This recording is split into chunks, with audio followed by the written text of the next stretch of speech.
Tanis takes NDN NRG live, but then the bro dude reps arrive. Shoresy's spit sample slip cost the Eagles a ship, and they all need to learn to fucking drive. That fresh produce stand there, that's a beauty. What do you listen to? My favorite murder podcast. Taggart and Torrance podcast. The produce stand. Fucking sexy. It's Thirsty Thursday, and that means we are once again hanging at the produce stand. Podcast paying tribute to the great Canadian show, Letterkenny.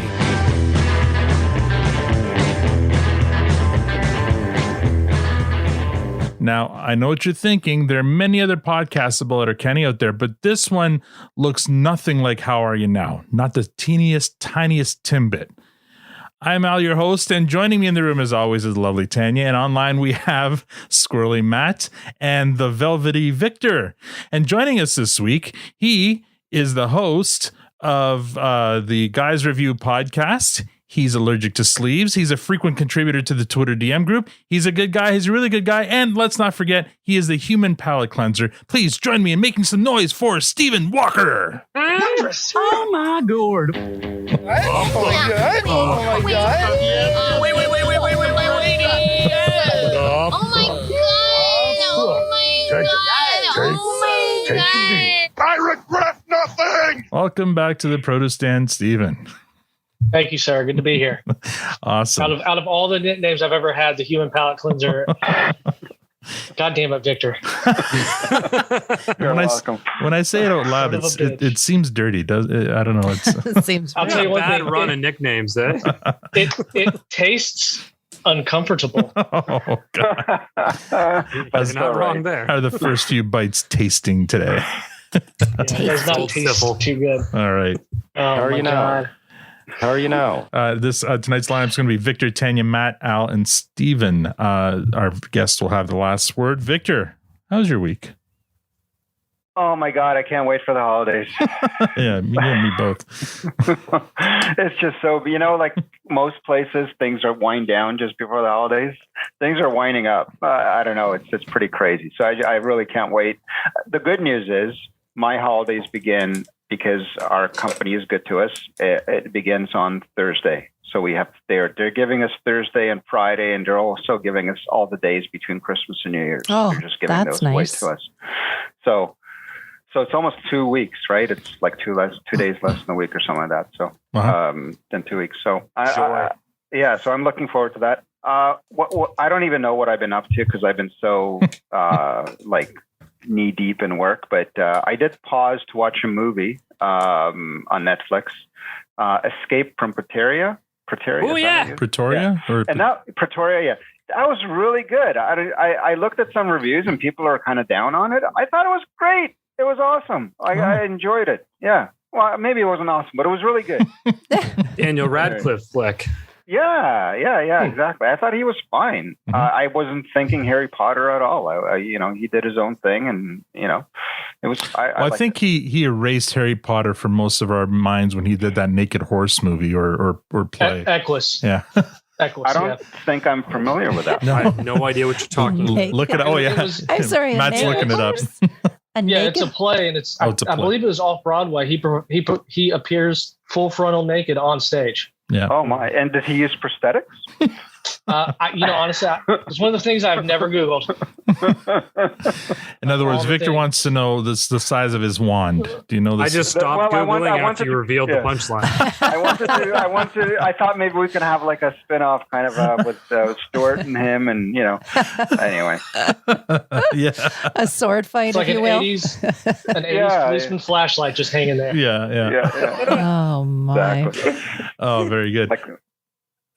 Was that it like for your? Jack? I was going to say like that Jack Tripper movie, but he wasn't actually Jack Tripper in it. It was John Ritter. John Ritter, yeah, the John Ritter movie where they're neon condom fight in the dark. I forget the name of that movie. Neon condom Sounds fight. very forgettable. Well, no. So you guys have to review that in your next show. If you remember the name of it, I'll submit it as a fan request. Just Google neon condom fight. I think. I'm doing that are right the now. neon condoms on the dicks, or are they just like throwing them No, like it's a empty? Keep up. It's a sword fight, but it's dark, so all you see are the neon condoms. Skin deep? Skin Skin deep, that's what it is. Oh, okay. I searched neon condom fight movie and I came up with Oh my Dr. God, Google Victor. to the rescue. So Google does speak Victor. Oh my God, Victor. Neon So I totally condom fight. recommend it, but I recommended the way where I thought Alf was good when I was younger. Oh, Right. Yeah. man. Yeah. So it's tainted by your age and experience and You got it. how was your week? Oh Tan? my. Oh me. Okay. I won't bore you with all the negative crap, but I will say I had two like profound moments. So I had something pretty heavy happen, and Saturday was an amazing, like warm day, like 13 days before Christmas, and it was 18 degrees here, which is unheard Celsius. of. Yeah, which is what, about 68 degrees or something like that? Yeah, it was a really warm day. So my daughter and I went and found a beach, and we had a very calm, relaxing, like, it was to ourselves, really. There was like a lady that passed through with a dog, but other than that, we went out on the rocks and sat and watched the water and the geese, and had a very tranquil moment. Gooses. And gooses, Yeah. the geese. Sorry. the gooses. Sorry. Yes, Get it right, Tanya. I know, right? appropriate and Sort yourself out. So that was a really great moment after chaos, and then I had another moment of like complete and utter like throwing things around, and I cleaned out the garage, and within like 2 hours I had the whole thing kind of ripped apart and put back together, and I was very proud of my accomplishment after that. Yeah, it was shocking. That's usually my job, but I was working and she was like outside doing something. And then when I came back, I'm like, wow, I can see the floor in this garage. We have a garage, but it's never seen my car because it's a 1-car garage and it's always full of stuff. So we've never had a car in it, but usually it's a mess. I can fit some lawn chairs in there and have a cup of coffee. Yeah. So yeah, I'm pretty impressed with myself very on that common one. use for a garage. Well, you know, It is around after- these parts. After I was seeing going to the say up there, I believe it. after seeing They the are same upcountry. 4 walls for a while, so you know, might want another venture out into the garage and have a coffee one day. Yeah. It can happen now. Yeah, so that was mine. All right. Then Matt, how was your week? Lord Tundran. It's been interesting. So you guys all have kids.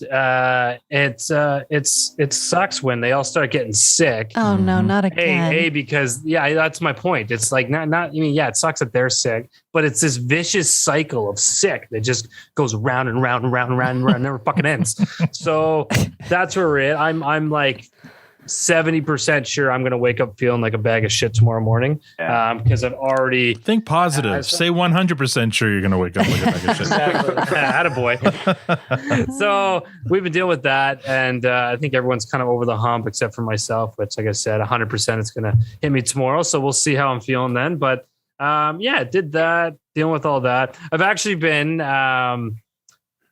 paying it forward. I know it's probably not the right term. I've been trying to catch up and listen to some of our friends of podcasts lately. Mm-hmm. And I don't know if I've ever talked. I don't actually listen to a lot of podcasts myself. I love doing them. They're so much fun, but I always end up doing something else. But no, Steven, I've given yours a listen. I've listened to a couple episodes. I'm almost done the Iron Man episode right now. I'm so sorry to hear that. Yeah. It's fucking, I'm loving it. And now I need to go back and listen when the Al was on and figure out where this beef is from. No, I haven't been on though. Al hadn't been on. Oh, I thought you were on. No. It's just Trace is an asshole. He's just That's embarrassing. It's all one-sided hate. Okay. It's just one-sided hate. Yeah. Oh, by the way, fuck you, Trace.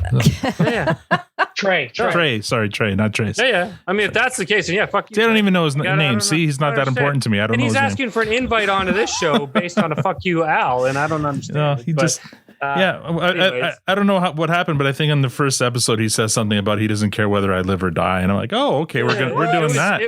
The segue was, I laughed my ass off. I love you, Al, but it was really well done. So now I just listen to the guy's review until he tells me to fuck off, and then I turn it off. So I told, and I noticed you guys did in this last episode, you waited until the end, so I had to listen to the whole episode before I heard I want that full download. That's amazing. So, I've been listening to a couple there. I've been listening to some of the Greendale Human podcasters. Our boy Jack. I know I said it was going on. It's still happening, but it's been pushed out a few weeks, so more will come. And then I've even listened to a bit of the Plotaholics. Brian, you went on that? Did the Canadian? Bacon, did Canadian Bacon? I had to defend it. To defend the honor of Canadian Bacon because they were. It's brilliant. So I don't know, but anyways, I'm having a lot of fun. Everyone's doing some great work out there. So you should go on the Plotaholics. I think that you've heard it, so it's right down your alley. I'm a movie nut, so I'm like I was immediately offended at the beginning of the Iron Man one when I think it was a Trey who basically said he didn't watch the movie because it was a 5-beer movie and he hated it already. Yeah, if it's anything offensive, dollars to donut to his Trey. It was a what movie? It was a what movie? Explain your rating system. So we do. It's a reverse beer system. Like, so if something's good and you want to watch it, you're only going to drink like one beer to watch this movie. But if it's like really terrible, you got to like struggle to get through it. You end up drinking 5 beers just to get through the movie. like Canadian Bacon. Like Canadian Bacon. Right. Oh, fuck off, Victor. You know what? We should put you and Trey on a podcast together. And just, my God. Yeah. Victor and Trey, can you imagine? We can just call it bitching. People will download it thinking it's going to be like, this is going to be awesome, and it's bitching. No, it's just them bitching about stuff the whole time. Yeah, I'd hitch my wagon to that. Yeah, it's the odd couple. Maybe basically. you should do that Skin Deep with the sword fighting. Yeah, there you go. You and Trey. There you go. You'd probably Victor hitching to bitching. That's right. Oh my God. So that's been my week. Matt, did you I finished speaking of podcasts, I finished the My Dad Wrote a Porn, the book one. Finished it? Don't say anything. I'm only on season 2. What? Season 2. No, she's finished book the one. First book. Yeah, book so 1. Season 1, I guess. Season 1. You're already on season 2? Holy crap, that's a lot of You're in stuff. Amsterdam already? It's my gym music. There's more than one. It's Belinda Blinks goes on. How do you she keeps blinking. Trip and fall, man. How do you oh my God. I recommended it to my sister, and her and I just absolutely fell over laughing, talking about like the Titanic, the rivets. Oh my God. It gets better, Tanya. Oh my It God. gets better. Oh, it's classy. It's just so fantastic. I mean, has anyone tried to put a visual to Belinda Blinks? Because I'm like, in my head, for some reason, they've had, Victor, you said you're already on the second book. Have they had any Hollywood actors on yet to talk about that they want to be in a movie? Yeah. No, but they had Elijah Wood talking after episode 1 of season 2, talking about just everything. Yeah, they've had he was awesome. Big Hollywood names on their podcast now saying, if they ever make a movie, I want in. And the father gave his vision of who the actress would be, who he had in his mind when he was writing her. Who was it? Oh, I can't. I don't remember. But you listen to the podcast and you'll get. I'm useless with names. What the fuck? What the fuck? Right? Tanya, bring. And for some, it's the worst visual. For some reason in my head, I'm picturing like a younger version of that lady who plays Stifler's mom. I don't know. Oh, yeah. No, Jennifer Coolidge. she's much younger. Yes. And she's got brown hair. I know. It's a wrong answer. Hair color could change, but okay. Stifler's mom. I love her in Legally Blonde. You taste like the 4th of July. Love it. Awesome. She's a special one for sure. She is, yeah. All right, my week. Speaking of being on podcasts, I did my 6 questions with Demond this past, I think it was Tuesday night. All right. Tuesday? It must have been Tuesday. It was great. Unfortunately, we couldn't Zoom, so it was just over the phone, which was kind of weird. I've never done a podcast over the phone, but he was having some internet issues. But other than that, we'll see how it turns out. I think it'll be fun. He says it'll probably come out sometime in January. I don't know if he's got a backlog or just takes some, or he said he was pretty busy this month. So I think it'll come out in January. So I'll let you guys know when that comes out.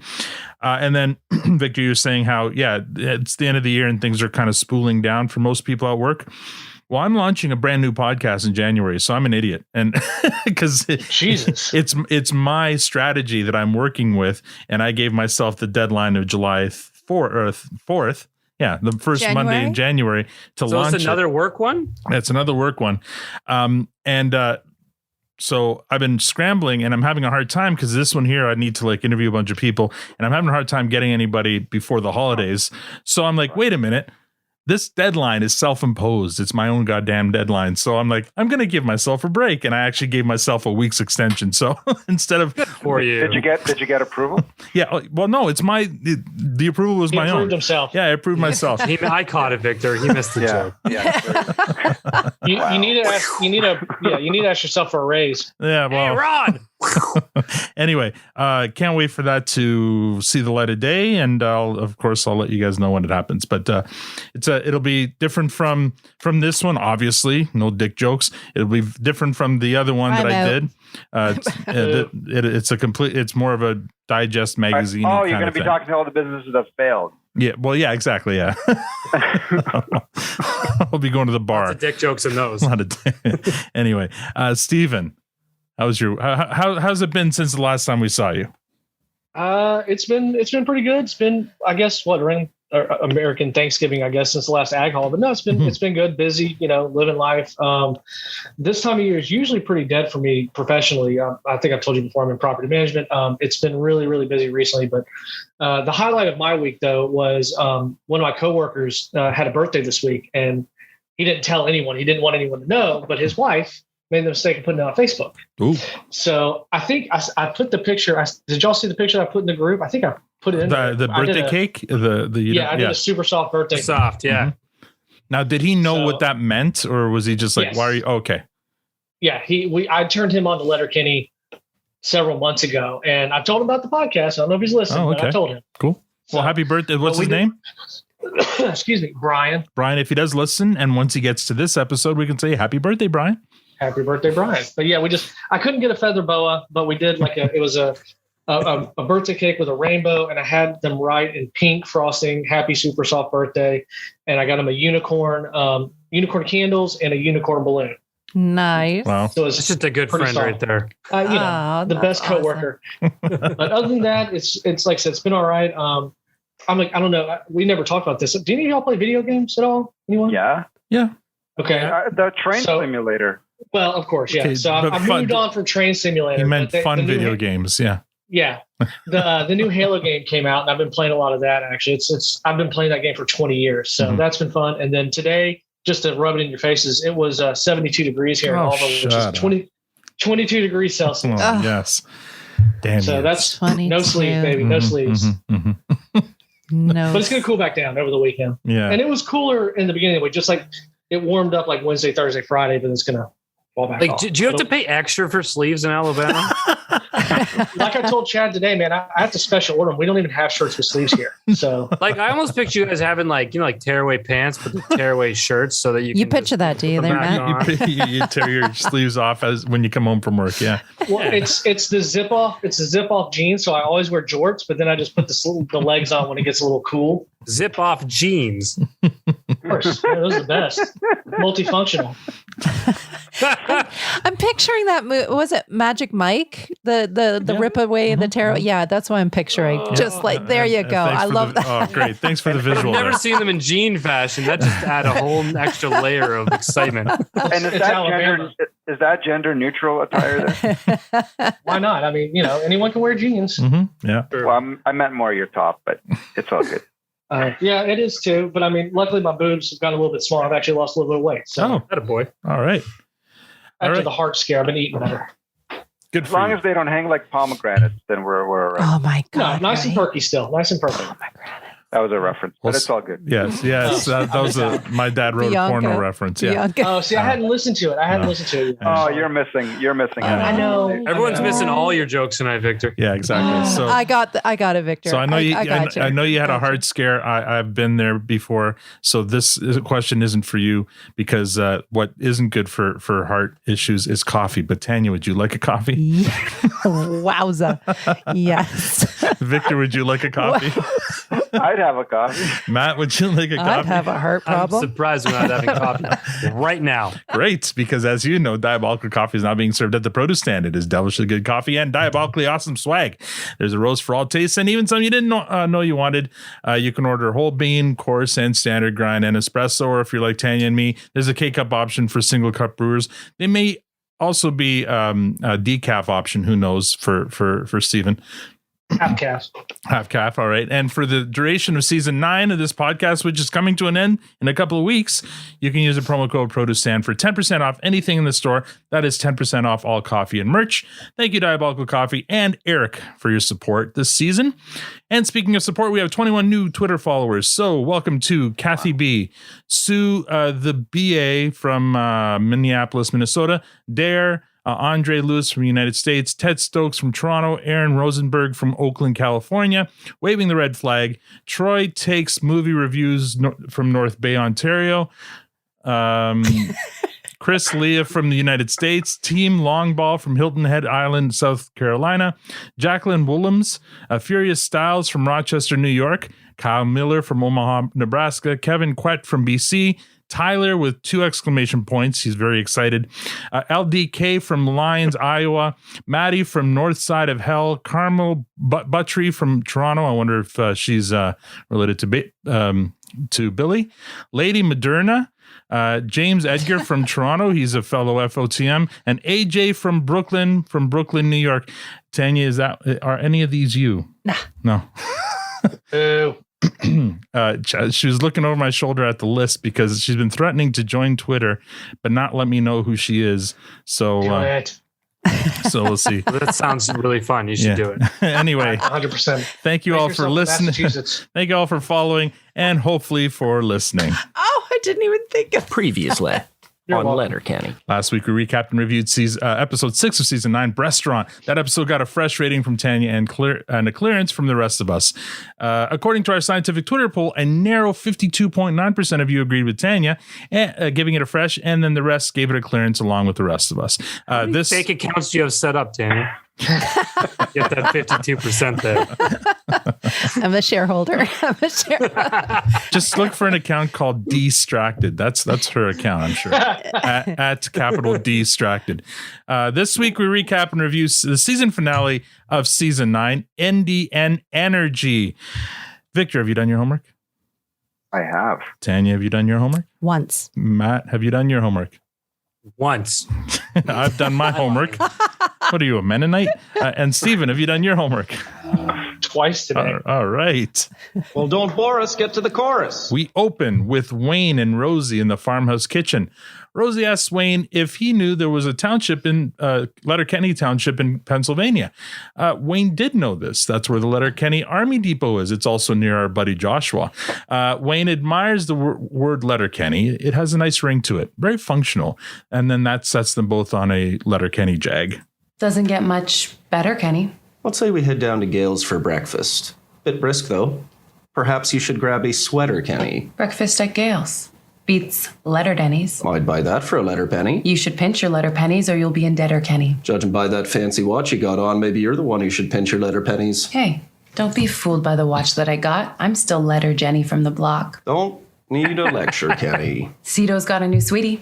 An Irish setter, Kenny. Purebredder, Kenny? As opposed to what? Inbredder, Kenny? Fuck, Stormy's gonna take a header, Kenny. Hate how much setters shedder, Kenny. I ever tell you I think you look a little wee bit like the daughter of Letterkenny Kravitz? I'll buy that for a letter penny. That's what I said her, Kenny. Have you seen my Eddie Vedder Kenny live DVD? What? The singer of Yellow Lead Better, Kenny? Mm-hmm. It was right next to Dan's Letterkenny login CD. I think he plays a Fender, Kenny. Ooh, Letterkenny, gee whiz. Did you know that Dan also enjoys Simply Redder, Kenny? And Letter Benny Benassi? Wait, I did seen it. Underneath another DVD, Judge Dredder, Kenny. Will you take this girl to better, Kenny? I don't know. Letterkenny. And cue the theme music. All right. Victor, you're up first. What do you think of this cold open? Oh, my. Okay, so I'll tell you what I appreciated about it. All right. I appreciated I could understand every single word, which was good, because that's not always the case. But what I kind of felt weird and odd for me is it almost felt like they were using training wheels for Rosie, because she doesn't take part in these kind of acrobatics typically. And so I felt like they slowed it down to give her to let her kind of give her the opportunity to kind of, nail the scene. And it just felt a little bit slower than it normally would if it was the guys, right? If it was like and I don't mean the guys, I mean like the crew, the typical. Normally it's whip fast, and this time, I was distracted, not the way Tanya is distracted, but I was distracted a little bit by the pace, by the pacing of it. So that's what I got to say about that. Okay, 10. I think they were trying to be sexual, and that's why they were going slow. Maybe that's Rosie was being flirty when she was doing that's how they flirt. I think, the only foreplay I got out of it was the line to go to the better Kenny. But everything leading up to that. But her initiating the wordplay, because she's the one who says better Kenny first, and when she says it, she kind of leans in. He seems pleased and eager to play along, right? So, or excited that she wants to play. So I guess I wasn't seduced. Is what I'm saying. Sure. Okay. Yeah. The only one I liked was the one near Joshua's house, because we already knew about that one. Letterkenny Army Depot. Yeah, the Army Depot. Nice. And I liked her. There was one that she had used that I thought was good, but the rest of them fell short for me. I'm like, well, none of these really make sense. Like, I get that they're trying to do the wordplay thing again, but it was just all, to me, it was all just a lead up for his punchline at the end. Letterkenny. Yeah. But the rest of it, I was kind of bored after that. There you go. Okay. Matt? I enjoyed it. It was that was good. And I mean, you don't say. No, but I'm right with you guys. I mean, the first thing I had written down was Josh, because we all think of Josh when we think of Letterkenny. Of course, that's where we come. I think Rosie took the win on this. It was slowed down, but I completely agree with you guys. Like, it was intentional. She took the lead on that, drove the conversation. She wanted to play the game that the buddies all play, and did it really well. She had some of the better lines in there. The Letterkenny from the block. There was just a couple really good ones, and then all you said, ultimate leading up to that in Letterkenny, and it was hot. And I thought that's her way of flirting. And I thought she did a fantastic job. I thought it wasn't. Was it a top one? No, by no means. But I thoroughly enjoyed it and followed along and had some laughs, and I liked Rosie even more. Yeah. Oh yeah. Rosie was Rosie was flirty and cute during that scene. But she was talking to me for a minute there. Yeah. All right. So there's some bias there. Did you go ballroom dancing after that? Possible. Ballroom dancing. Might have been a solo show. I mean, a lot of the wordplay was dad jokey. Like it was some really bad ones. Or some cringy, some groaners. Yeah, there was some cringy and groaners in there. So overall, it was just a cute cold open. Nothing. But I think the slowing down thing was less to do with because I think back, and I'm sure Rosie's been in some of those scenes with the rest of them that do go fast. I think this was just her slowing it down so because they're flirting with each other. It's what they're doing. They're getting hot and bothered. Steven? The beer one a couple of episodes ago. Yeah, the beer one, exactly. So I think I think she's been involved in these before. So I don't think this has anything to do with that, other than they were just kind of, it's just the two of them, and the weirdest foreplay ever. And one last thought too. I mean, and I know we'll get to it later, but this might have been of like really showing their strength and how connected they are as a couple. As we then lead in towards the end of the episode, they wanted to reaffirm that. Right, is what I think might be part of it. Okay, well, I mean, yeah, you're right. We'll get to that. Stephen, what do you think? I found it enjoyable. It wasn't laugh out loud funny, but it was fun enough. It's good wordplay.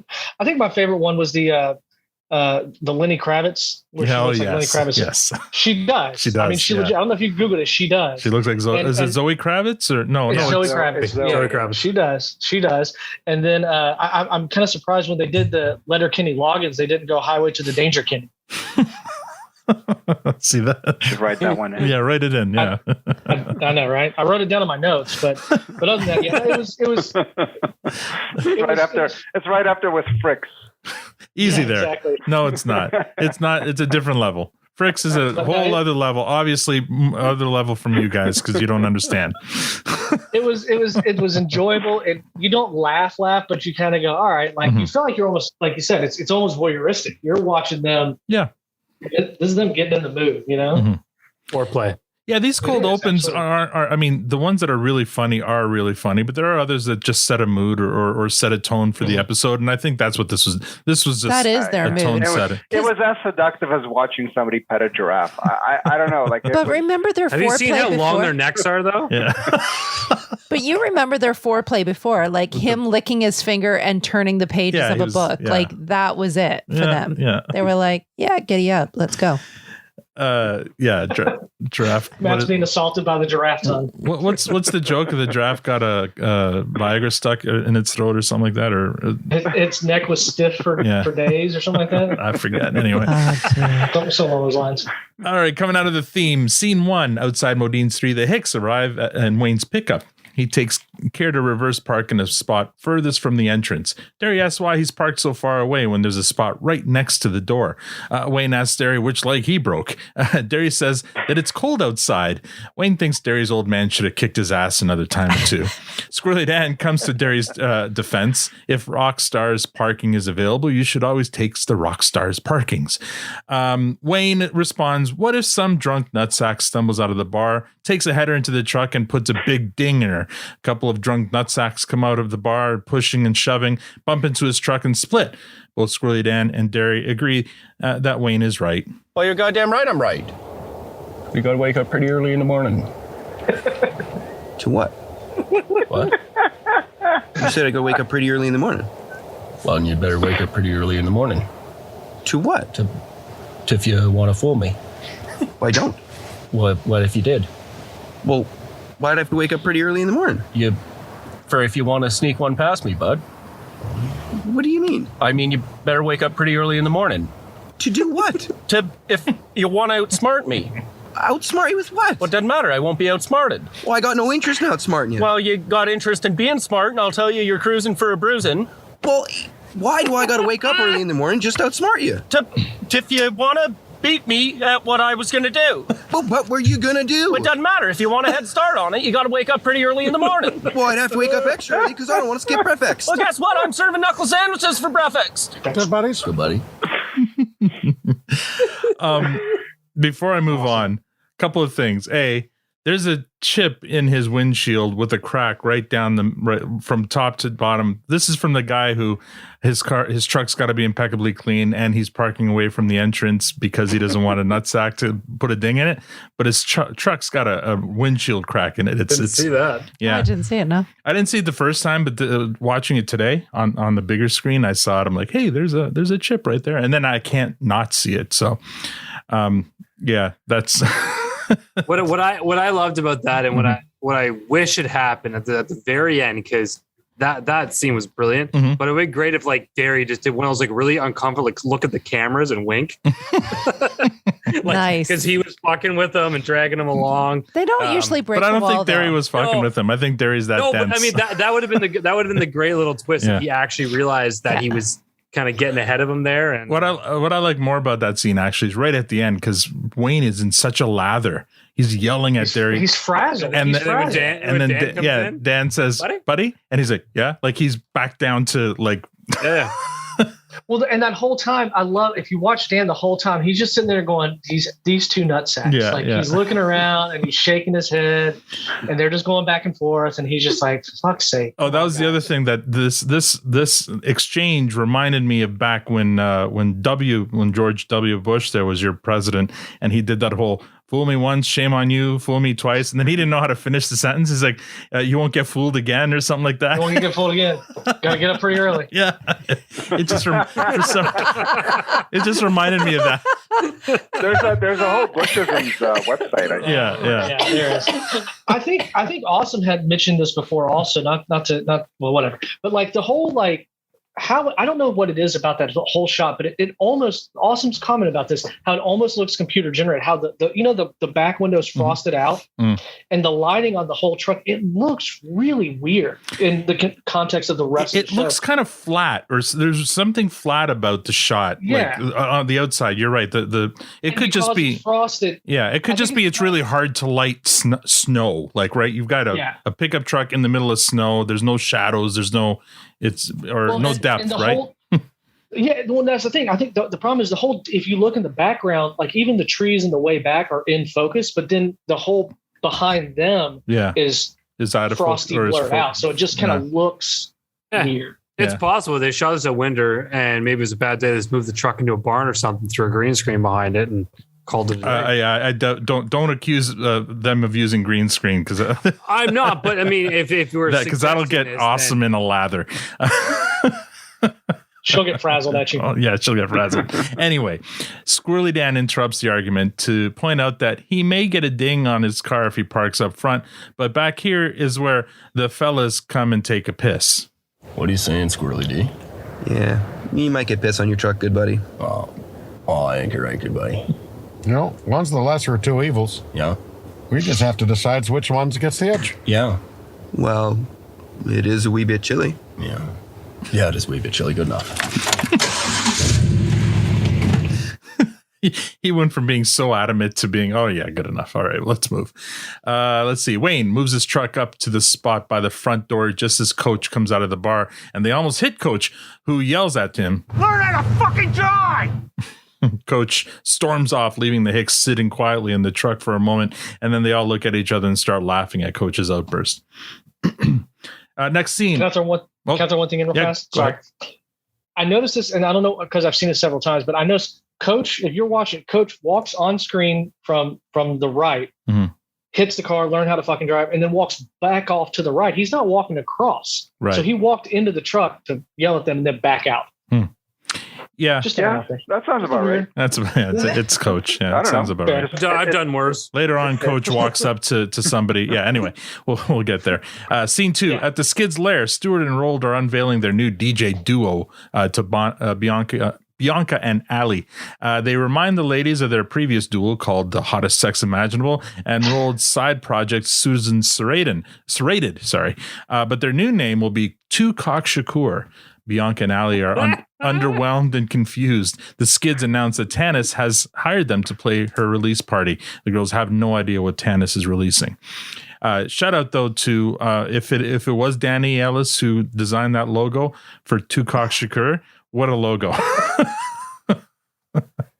Excellent logo. Can you imagine someone walking in with you designing that? And it's like, what are you doing? Oh man, how do I even explain this to someone?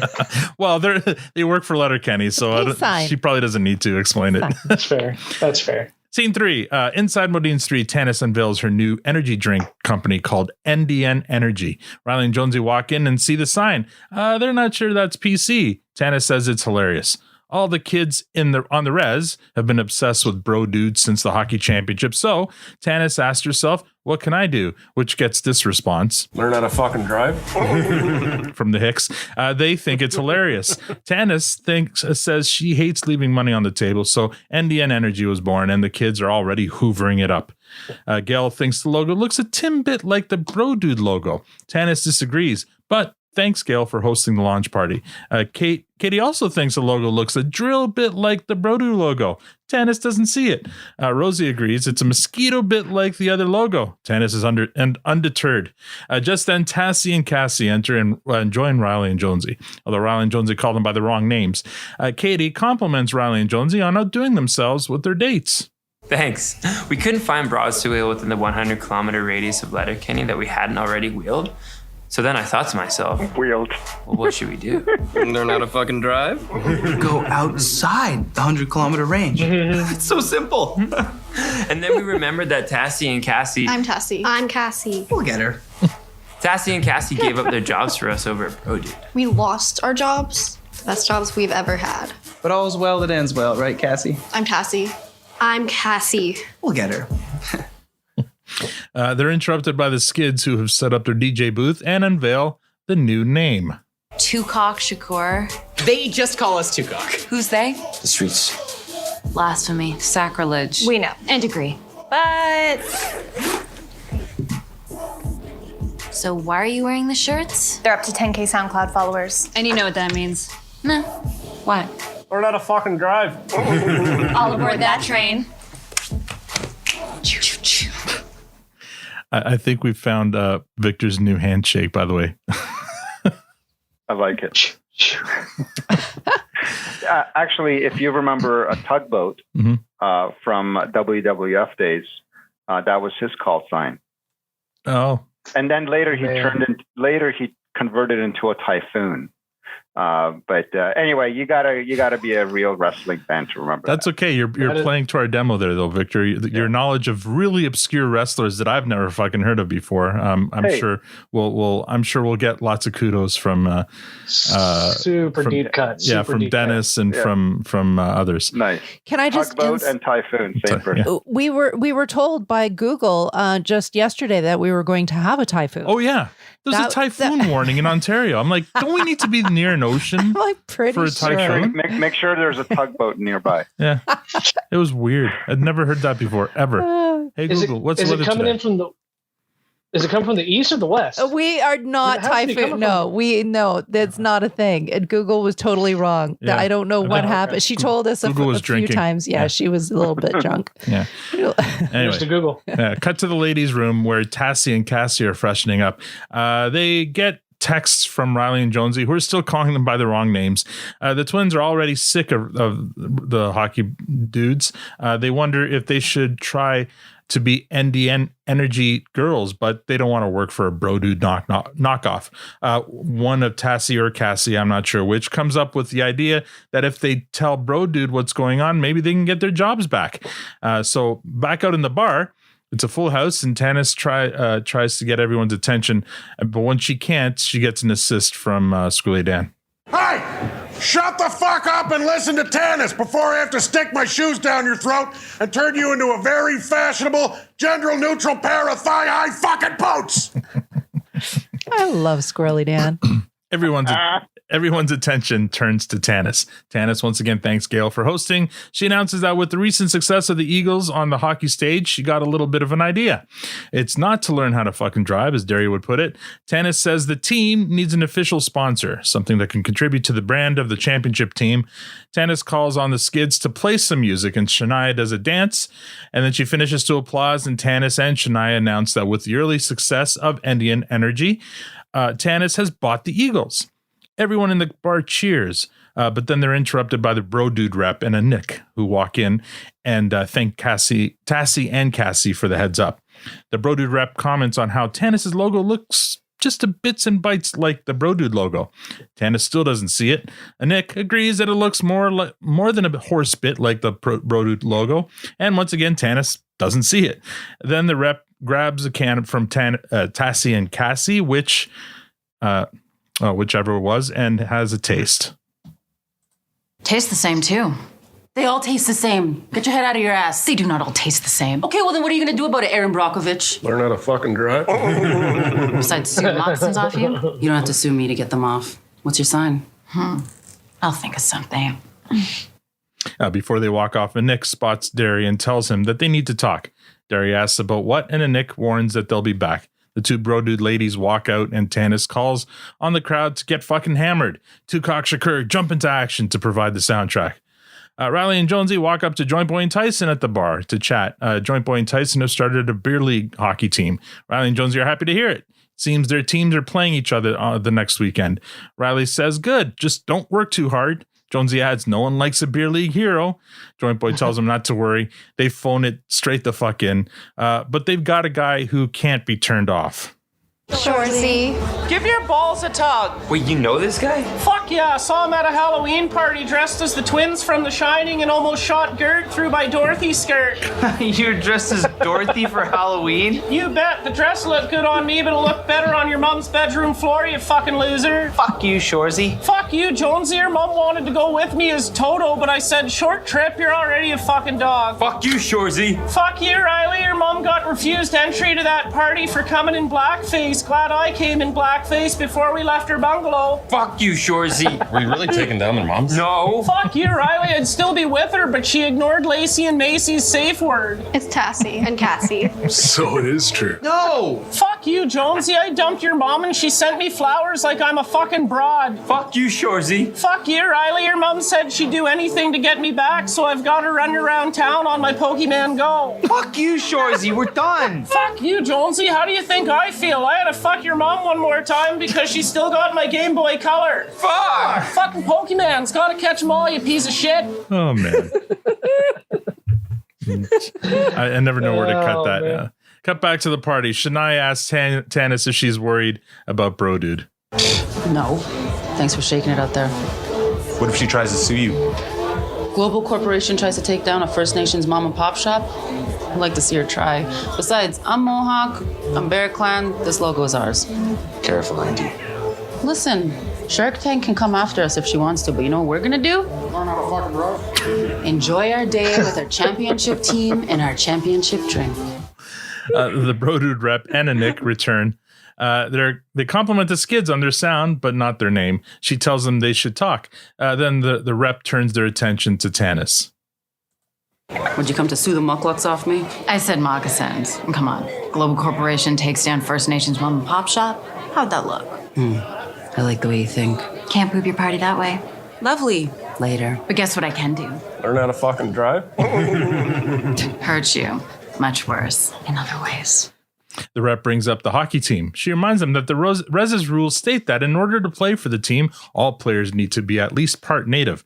The rep asks Tanya if she's sure all of her players are native. Tanis, sorry. If she's sure all of her players are native. Listen, it chaps my ass more than anyone's that everyone and their fucking dog is part native now. But read the Canadian Indian Act, all right? Oh. Well, how about I read some Ancestry.com results instead? Riley, Jones, and Shore. Are they triplets or something? Yeah, triplets with all different last names. Fucking idiot. Oh, I just ask because their Ancestry.com results are identical. What? Huh? How? Because the DNA submitted for all three of them was the same. Cut to Riley and Jonesy, who are playing with toy shotguns and pretending that they're cocks. They notice all eyes on the bar are on them. The directions said to spit in the cup and send it in. So we spit in the cup like the directions said. You spit in separate cups, right? Yes. Legitimate question. It just said spit in the cup and then send it in. So we spit it in the cup and sent it in. You sent it in? Who sent it in? Shoresy. Shoresy! As official sponsor of the National Senior Hockey Championship, until it is determined whose DNA was submitted for all three players, I must revoke the Carey County Eagles championship status. No. No! Good luck building your brand on the backs of disgraced former National Senior Hockey champions, the conniving Carey County Eagles. JJ? JJ Frankie. JJ approaches the table with the championship trophy. He announces that the cup belongs to the Tree River Lakers. He goes to pick it up, but gets tackled to the ground by Shoresy. The Bro Dude rep turns to Riley and Jonesy. Riley, Jones, remember when I said this hat belonged on the head of a real athlete, not washed up, never have been, taking a victory lap through whale shit? Yeah. Well, here's what that looks like. Cut to a Nick approaching Derry to let him know that she has a new boyfriend and she wanted to hear it from her. She wanted him to hear it from her. Then she turns to Katie and told her the same thing. Enter Dirks. The Bro Dude rep gives him the hat, which he proceeds to put it on his head over his toque. Who does that? He looks over at a Nick, winks, and blows her a kiss. Katie isn't impressed. Then Coach goes up to the Bro Dude rep. Excuse me. Hi. Yeah, would that be your car that's parked all snugged up against the back door blocking the fire exit? Learn how to fucking drive! Katie looks around, doesn't see Wayne. She asks where he went. Cut to outside Modine's 3. Wayne walks out of the bar with purpose, looking for something or someone. He turns and sees Marie Fred standing there, waiting for him. They walk towards each other, and we fade to black. That's the episode. Yeah. Yeah. Short and sweet. All right. Victor, what did you think of this episode? I really enjoyed this episode. It had a very slow, unseductive start, but it turned things right around in the very next scene. So, which was probably one of my favorite scenes in a long time. In the truck. Yeah, I loved it. Yeah, it was good. And then after that, it just continued to kind of maintain. And there was just lots of really great scenes from there. I thought it was a good time. I was a little distracted at the end with Tanis. I wasn't. Was she like sporting a rash of some sort, or is that something that she typically has? I was wondering if they were. I was wondering if they were hickeys and where it was going to lead to in the story. Yeah, because I was wondering. I was thinking, okay, if these are hickeys, they're going to reference to that. There's going to be some connection at some point, but there was nothing. And then I was thinking, maybe she was having a tough week. Maybe she was cutting some trees in the back, and she got some poison ivy or something. I don't know. No, those are hickeys. Those are hickeys for sure. Those are definitely hickeys. Yeah. Well, like I said, because she had one on her neck and one on her chest, on her left boob. Yeah. So they must be to the storyline, or else they would have covered them up if they were just like something that. I was distracted. I have to. This is fun to listen to, Stephen? Because I swear to God, for the entire year after this season dropped, Tanis's hickeys was like topic of conversation all the time in message boards on Reddit. Yes. What the fuck's up with Tanis's hickeys? It's, oh my God! No one knows. No one knows if it's part of the story or the makeup department didn't want to cover it up. Then they were real. Or just before the scene, she was making out with somebody, and it just happened. Yeah, it just happened. Maybe she was having a secret affair with somebody on the And set. The thing is, in the teaser trailer for season 10, there's a scene with her, and you can tell it's this. They probably shot it in season 9 because she's still got the same hickeys and she's still wearing the same outfit. Maybe it's like a birthmark that's always there. I don't know. I don't remember seeing it before. No, I don't remember either. I think we would have noticed.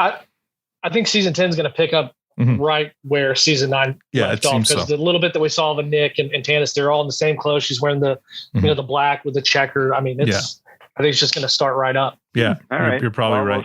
We'll see. So that was interesting because there was no reference to it. So we'll see if there's we'll see continuation of that.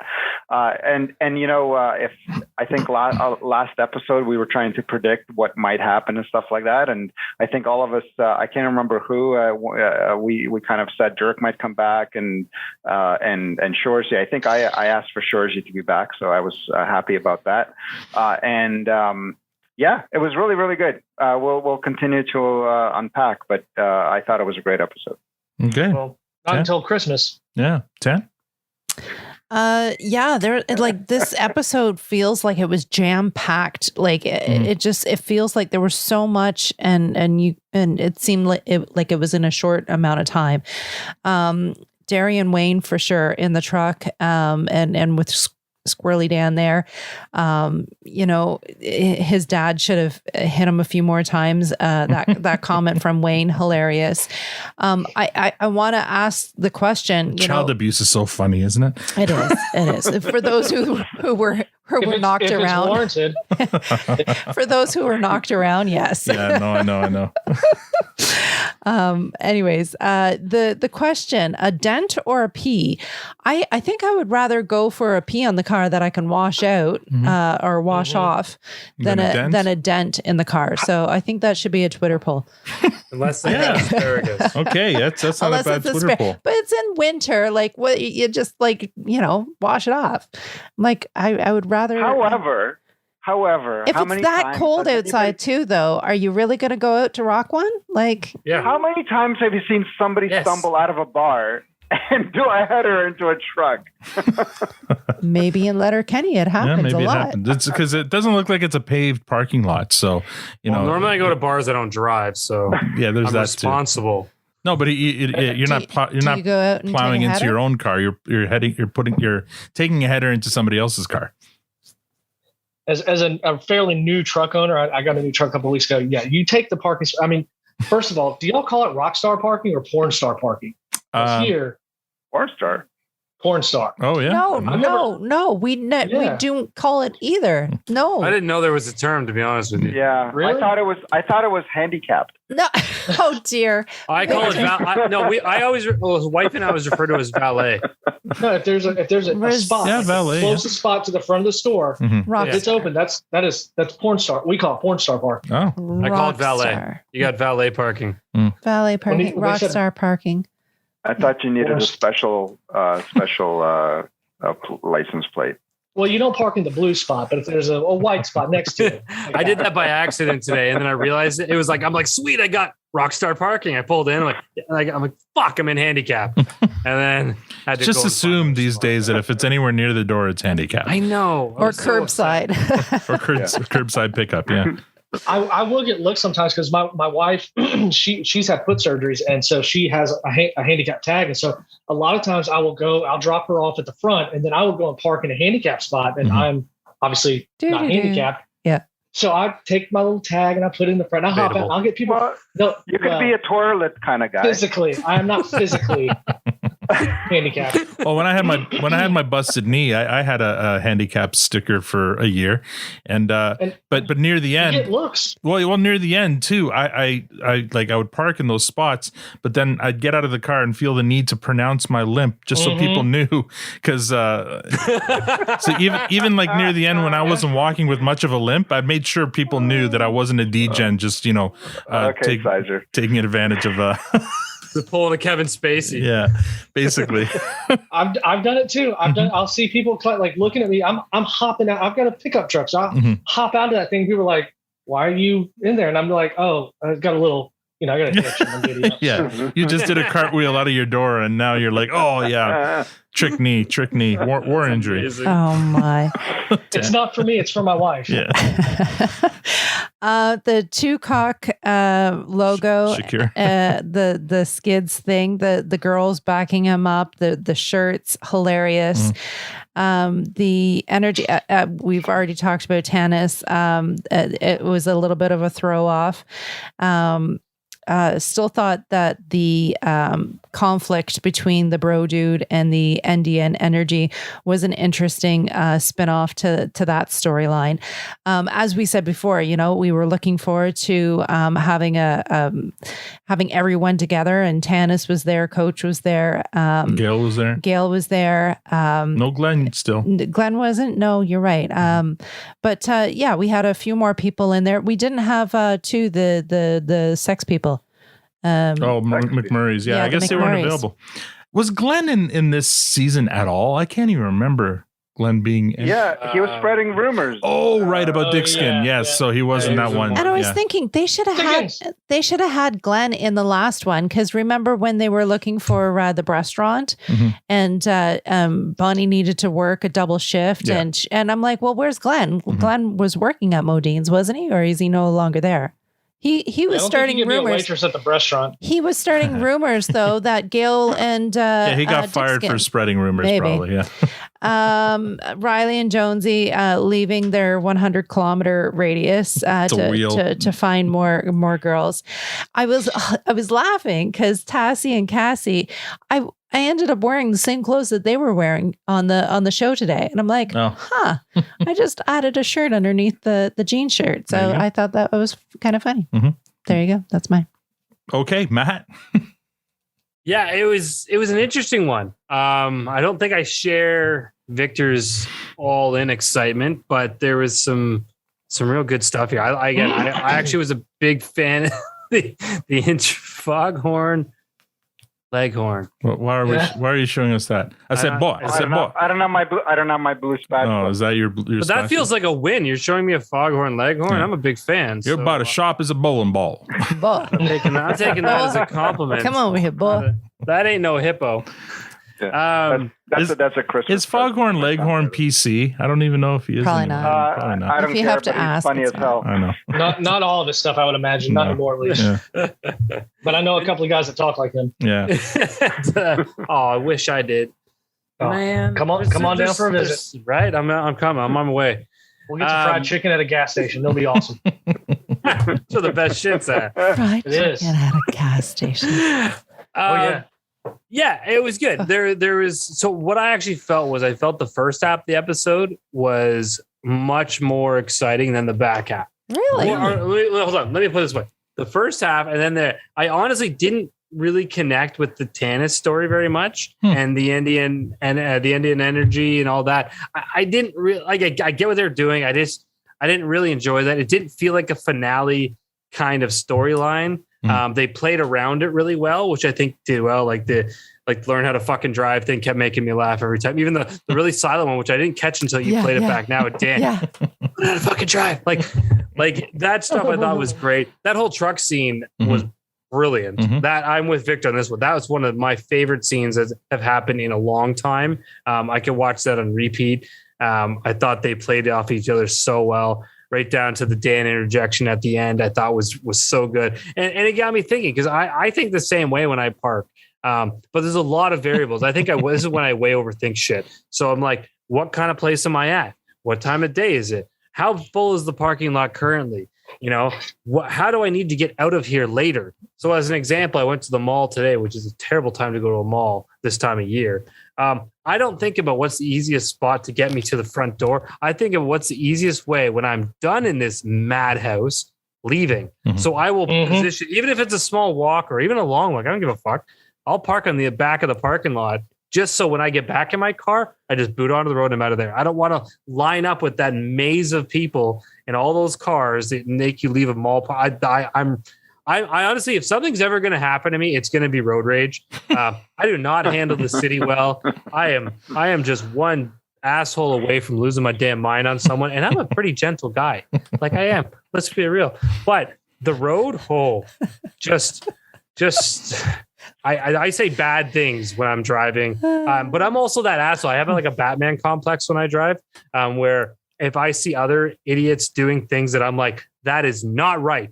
Follow the damn rules. I will go out of my way to be an asshole to stop them from doing said things. So, you know, here's a good example. Someone will use, say, the lane on the highway, the merge lane on the highway to cut around people. Oh, I hate that. Dude. I will then speed up and ride the guy in front of my ass so that he can't get back in. And I'm like, no, you get the fuck behind me, asshole, because you didn't need to do that. That there's some vigilante shit right there, man. Yeah, that Batman complex. Yeah, I led with that. Come on. You don't wear the Robin Hood hat though. Fuck, man, I get so mad. Do you ignore them or do you like? No.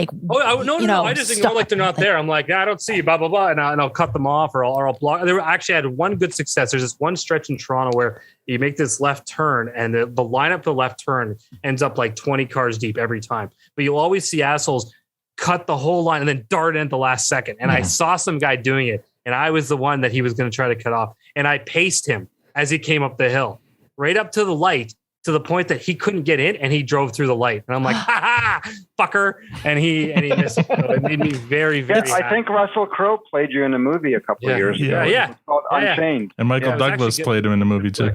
Sorry, I digress. It's a small victories there, Matt. It's a small victories. You should I felt really good about that. You should give them the waving finger. Then no. I like to pretend like I don't see them, so they feel like it's a weird thing. But anyway, stay away from me on the road unless you're being a normal human being. So that's fine. Yeah, there's lots of good stuff. The learn how to fucking drive was good. What I focus on, they clearly brought back Shoresy at the end. Got me thinking: were they already thinking about writing Shoresy leading into this? And that's why, we need to make him appear again so that it's not weird when he comes back in 10. We show who he is and then lead into his season. So I have to believe that they were. When's the last time we saw him? Season 8, I would think. I don't think we saw him all season. No, we haven't. No. So I think that was very intentional. And he had some good lines in there. The Pokemon Go thing killed me. That really made me laugh. But they used him really well, brought him back in. Remember Shoresy getting ready for 10. I thought was smart. Dirksen and Eek, holy fuck. Okay, welcome back. And then Mary Fred, no. Hell no. What the fuck? Where did that all come from, though, man? Like, yeah, I mean, well, what I mean, the it makes hell? And I was looking dodging calls all season, hasn't he? well, no, Yeah, but that she last finally, season, Well, she was finally it? appeared at his door and had Rosie, give her comeuppance by walking behind her half naked and stuff. So, but yeah, you're right. This one kind of came out of the blue, and I rewound a bunch of times to see, is there any indication, like, why is Wayne running out the door with purpose? Did he get a call? Did he get a text? And if he did, they never showed it. So why, right? So yeah, there's And the that. fact I'm that assuming Katie he made- just put it together. She must be here. But why? But Katie Why was made, she? Yeah, I agree. Because of Nick's there? Is that the only reason? Katie made reference is like, where's Wayne? So as you said, he was eagerly going, like he went with. Obviously, and Nick was there with her boss, the bro dude rep, and her boyfriend, I guess, Dirk. So there's no indication why Marie Fred would be there. Well, and if he did get a text or something, I'm really mad at Wayne right now. Mm-hmm. Yeah, he should have ignored it again. Well, I mean, we're going to see why, right? We're going to see why. Oh, this is in new season for you 10. now. Exactly. We're this season. Oh my God, I'm even more we are excited. all going to suddenly. participate and see the future this time. So this Oh is my this, yes. God. Maybe she showed up to warn Anik that Dirk might cheat on her. Maybe. All right. But she was in the one car that was out there, so you'd assume they all rode together. They don't take cars. They take the fair. protestant. The portal. Yeah, Well, portal. still take the portal. And speaking of the portal, I'm sorry. I know I already had my turn, but I gotta say, no, like, okay, the bro dude lady, she left and then came back again, and then left and came back again a couple of times, didn't she? Yeah. But it was all within the same still party. Same party, yeah. And she's like getting DNA information from where Maybe is she she just getting? went to She's make a call getting this or all whatever. in the portal. No, she had like documents there. She had documents that she was referencing. She had a folio. Right, she did. She was And I'm like, was she microwaving hot dogs. ready for that, DNA samples, did yeah. did she already have that in her back pocket? And why? Like, I Well, and Tassie and Cassie called her at the party, so she must have been in Letterkenny, or she used the portal. Yeah, portal again. Everyone's got access to this But goddamn again, portal. Anik, like she left and she came in. She's like, I'm gonna talk to you, and then she left, and then she came back again, still within the same party, and now and then she did her whole. I don't know. That was weird. Maybe Wayne has one of those doorbell cams up over watching the portal. Because it's Who's his coming and going. It's his That's portal, why right? he He's got knew. a ring on the portal. So he's got a ring on the portal. Marie and he Fred got is coming. Ding ding. he got a phone He got an call alert. or an alert on his phone, and it showed Marie Fred coming out of the portal. Got a button in his pocket. All right, that was Matt's turn. Now it's my Sorry, turn. Matt. Matt's still going. I really derailed us a bit there. Yeah, that's okay. So the first time I watched this last year, I was really underwhelmed with this episode. I didn't understand why Learn to Fucking Drive was so funny. I didn't get it. And I think I was just hung up on, is there a joke that I'm missing? Watching it now, I'm like, oh, well, the joke is they found it humorous the first time, and then when you and your friends find something funny and you get drunk together, you start repeating it all night, and that's why it's funny. So God knows we do that on this. Yeah, exactly. So now, this time I found that hilarious. Completely agree with you. The best scene of the whole thing was the three hicks in the truck, Wayne's outburst and all that stuff, and you got to wake up early. Like that's the best written scene. And then, and Tanya made the point when we watched it this afternoon going, a lot happened in the last quarter of this episode. And I'm like, I think I need to watch it again. You never did because you got on the phone with our friend and never got back to it. But yeah, a lot did happen. This season finale had 1, 2, 3, 4. I mean, if you want to call them cliffhangers, there's the hockey storyline cliffhanger. Yeah. They've lost the championship. Their champion. Yeah. There's the Nick and Dirk cliffhanger. There's the Wayne and Marie Fred. What the fuck's happening there? And then it's not so much a cliffhanger, but at least it's a potential storyline for season 10. What do the Skids become DJs and work for Bro Dude? I mean, that could be an interesting storyline there as well. So for a season finale, this one kind of really jump started a bunch of storylines in a season that didn't really have any storylines right into the last finale. Now, part of that could be, and pardon me for doing this, but some historical context. Season 9 was shot in November of 2019 before the pandemic hit. they didn't know it was going to be a full year before the season was released and over a year before they shot a new season. Say that again. So I feel like this season finale wasn't meant to last this long. I think I think it was meant to run into the next season pretty quickly, because it's especially if the Wayne and Marie Fred storyline. Wait. Didn't you say that you had to wait an entire year for after the fight with You're mixing Katie? up different timelines. No. So it was shot in 2019, November 2019. It didn't get released until over a year later in December of 2020. It should have been released in the spring, basically. Yeah, it should have been released in the spring of 2020. So they weren't ready for releasing. Well, it's not that. I think they wrote this, but they were expecting to write the next season and write and shoot the next season pretty quickly after, and it never happened for over a year later. Okay. So because the Marie, Fred, and Wayne thing, it was poorly set up. No one knows why he runs out there. And so, I know now. Okay, well, I mean, there's a lot of theories, but it was it was poorly set up. It was like just out of the blue, he walks out and there's I love Marie your Fred. confidence. I know. So to me, the other storylines She's are after the actually the other cliffhangers and storylines are more interesting for now. Nick and Dirk's the hockey team, and to a lesser extent, Skids and Bro Dudes are more interesting. So anyway, there was a lot that happened in the second quarter of this episode, and it was a short episode, but man, they jammed a lot into that. So yeah, that's what I have to say about that. What about you, Steven? I'm with you. Like the first time I saw this last year, it was underwhelming and overwhelming at the same time, because the whole season had been just individual episodes, and then they just jammed all this stuff together. And it in a weird way, it kind of pissed me off, because I felt like a lot of this stuff you could have peppered this in throughout the season and had some connective tissue. Mm-hmm. And we know Victor likes connective tissue. Yeah. Well, yeah. Well, because then you get your comeuppance. So, so I agree that, of course, the Hicks in the truck, hilarious. I don't know if y'all noticed this, but when in the Skids basement, when he talks about the hottest sex imaginable, both what are the girls' names? Bianca and Allie. Bianca, and they go right now, and they start like taking the jackets off. He's like, no. No, I thought that was just a little fun thing. Yeah, it was good. You said this during your thing. I wanted to ask. So that was Shania that was with Tanis. Yeah. So like Twyla and Shania from a couple of seasons ago. The ones who tried the coup on Tanis, the first. Yeah. Yeah. That's Shania. She does not look like I remember her.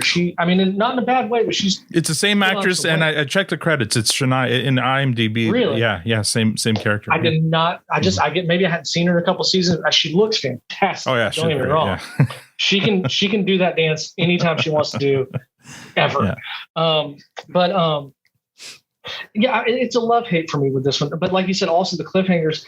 I've got the NDN NRG. What's going to happen with that? Mm-hmm. When the Indian rep came in, or excuse me, when Brodude rep came in, she said something to Katie and Rosie, which is how it started with the Nick. She was just like, "Hey, you look good," so kind of subtle.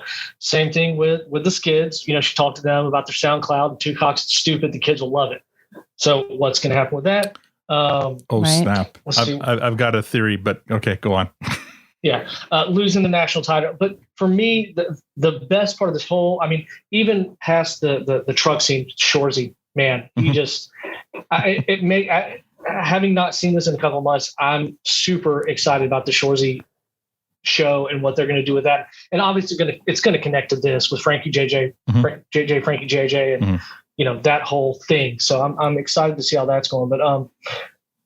But Tanya, to your point, also the Brodu girl leaves, she comes back, she's got these ancestry.com results. Like, where does this come from?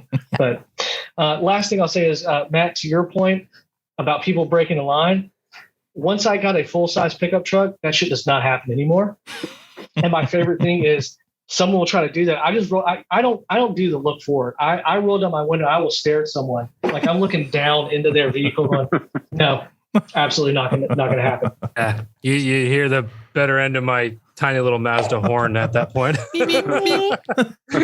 Some asshole cut me off in a truck the other day, and they bully their way into a lane. Dude. I was ready to just lay. If he had stopped, I would have blacked out. Do you have a bat in your trunk? Just out of curiosity. No. It's probably better I don't. Oh my God, please don't. My first ever time on a highway was with a Young Drivers of Canada teacher, and I was driving a Pontiac Firefly, and it was my first lesson. And the first thing he does is takes me on the Highway 400, which is a 3-lane busy highway. He's like, "Don't worry, like we're gonna get the nerves get out over of the way. Get the nerves out of the way." So he's like, "Okay, get in, merge, speed up," and he's like giving me all these tips of how to stay in your lane and all this stuff. Suddenly, I'm stuck in the blind spot of a logging truck in a Pontiac Firefly, and the logging truck wants to get into my lane, and he doesn't know I'm there. So he's starting to come in, and then my instructor's like, honk. I'm like honking, me. Like it's like a mosquito. To this elephant. Excuse me. And he's like, it's like, okay, speed up. I'm like, I can't speed up, and I'm in a fucking Firefly. So he's got the brake on his side. So he hammers the brake to slow me down so that because the truck didn't know I was there. It was going to run me over. And it's like, okay, we got that lesson out of the way. And at the end of the day, I mean, beyond people who know how to drive and are just straight up assholes, you're not going to solve those guys. They just suck. Yeah. There's other two things. I think they give out licenses way too easily, and they don't do any kind of reassessment of any level. So there's people who you see, you're like, how the fuck did you get your license? Like the things you're doing wrong are very like 101. Oh, like, yeah. That's a stop sign. Yeah. It means something. Remember that show Canada's Worst Driver? I can't watch that. It's right. Like, how did they even have a license in the first place? Yeah. And then also, I mean, I love the elderly, but there is a lot of them out there who should not be behind the wheel. And there I've seen some really sketchy ass shit. I'm like, I'm sorry, but someone needs to take you back to driver's ed. And I know it changes your life and it sucks, but maybe you shouldn't be driving anymore because something bad is going to happen. Mm-hmm. I remember my dad in the fast lane, and he's like, "I'm going 100." I'm like, "Listen, the minimum is 100." Like, I'm like, "You're in the passing lane. Get the fuck out of the passing lane. Get I'm out doing of the it." speed limit. I'm like, "That's the passing lane. No, get the that's fuck the out." problem. Yeah. To be fair, To be fair. to the old folks, whenever there's way more bad drivers who are young than old. I'm not disagreeing, but there needs to be some governance over. Yeah, I think driving as a whole, and there's not enough of it. Go ahead, Steven. That produces. Steven, go. Matt, I know you won't. You're gonna revoke my driver's license. The day I went to get my license, they had me do a 3-point turn, and I didn't know the rules. If you could take your hands off the wheel to do, where you put your hand on the passenger seat to turn around and look. Yeah. And so I started backing up, and the woman who was the driving instructor goes, "Did you see that?" And I go, "See what?" And she goes, "The trash can that you just backed into." And I said, "No." And so I pulled forward, and because it was morning, the sun was coming in through the back window. I couldn't see out the rear view. I backed into a trash can and knocked it over. Whoopsie. And she goes, "Feel it either?" No, I didn't see it. I didn't feel it. Were you in your truck? You were in your truck? No, I was in a Honda Accord. It was a white Honda Accord. It was my mom's car. Were you sitting on one of those hemorrhoid donuts? No, not that time. Not that time. I'd taken my zip off, leggings off, so I was just in the jorts. It's September, so it's warm here. What movie? Sorry. Finish your story. Yeah. No. It's just I pulled forward, and she goes, "Is it okay?" And I was like, "It fell over. Should I get out and get it?" And she was like, "No, it's fine. Let's go." And I passed on my first try. See, this is the kind of shit I'm talking about. I'm the guy. I'm the guy. Mine was. It's not your fault. No, hold on. It's not. It's just really quick. It's not your fault, Steven. It's not. It's a system. It's the fucking the person who passed you. Yeah. Right. I could not do a parallel park worth a damn. And it got to the day of my driver's license, and I was doing my test, and my back windshield fogged up. It was winter, and it fogged up completely.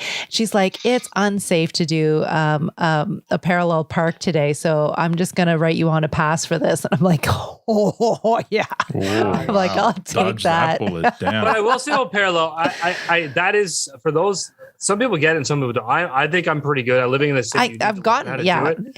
But those that can't, it's one of my that's one of my favorite things in the world to do is people watch and sit in places where there's a lot of parallel parking and just watch people try. It's the greatest thing in the world. I'm a big proponent of backing into parking spaces because you have the best turning radius when you do that.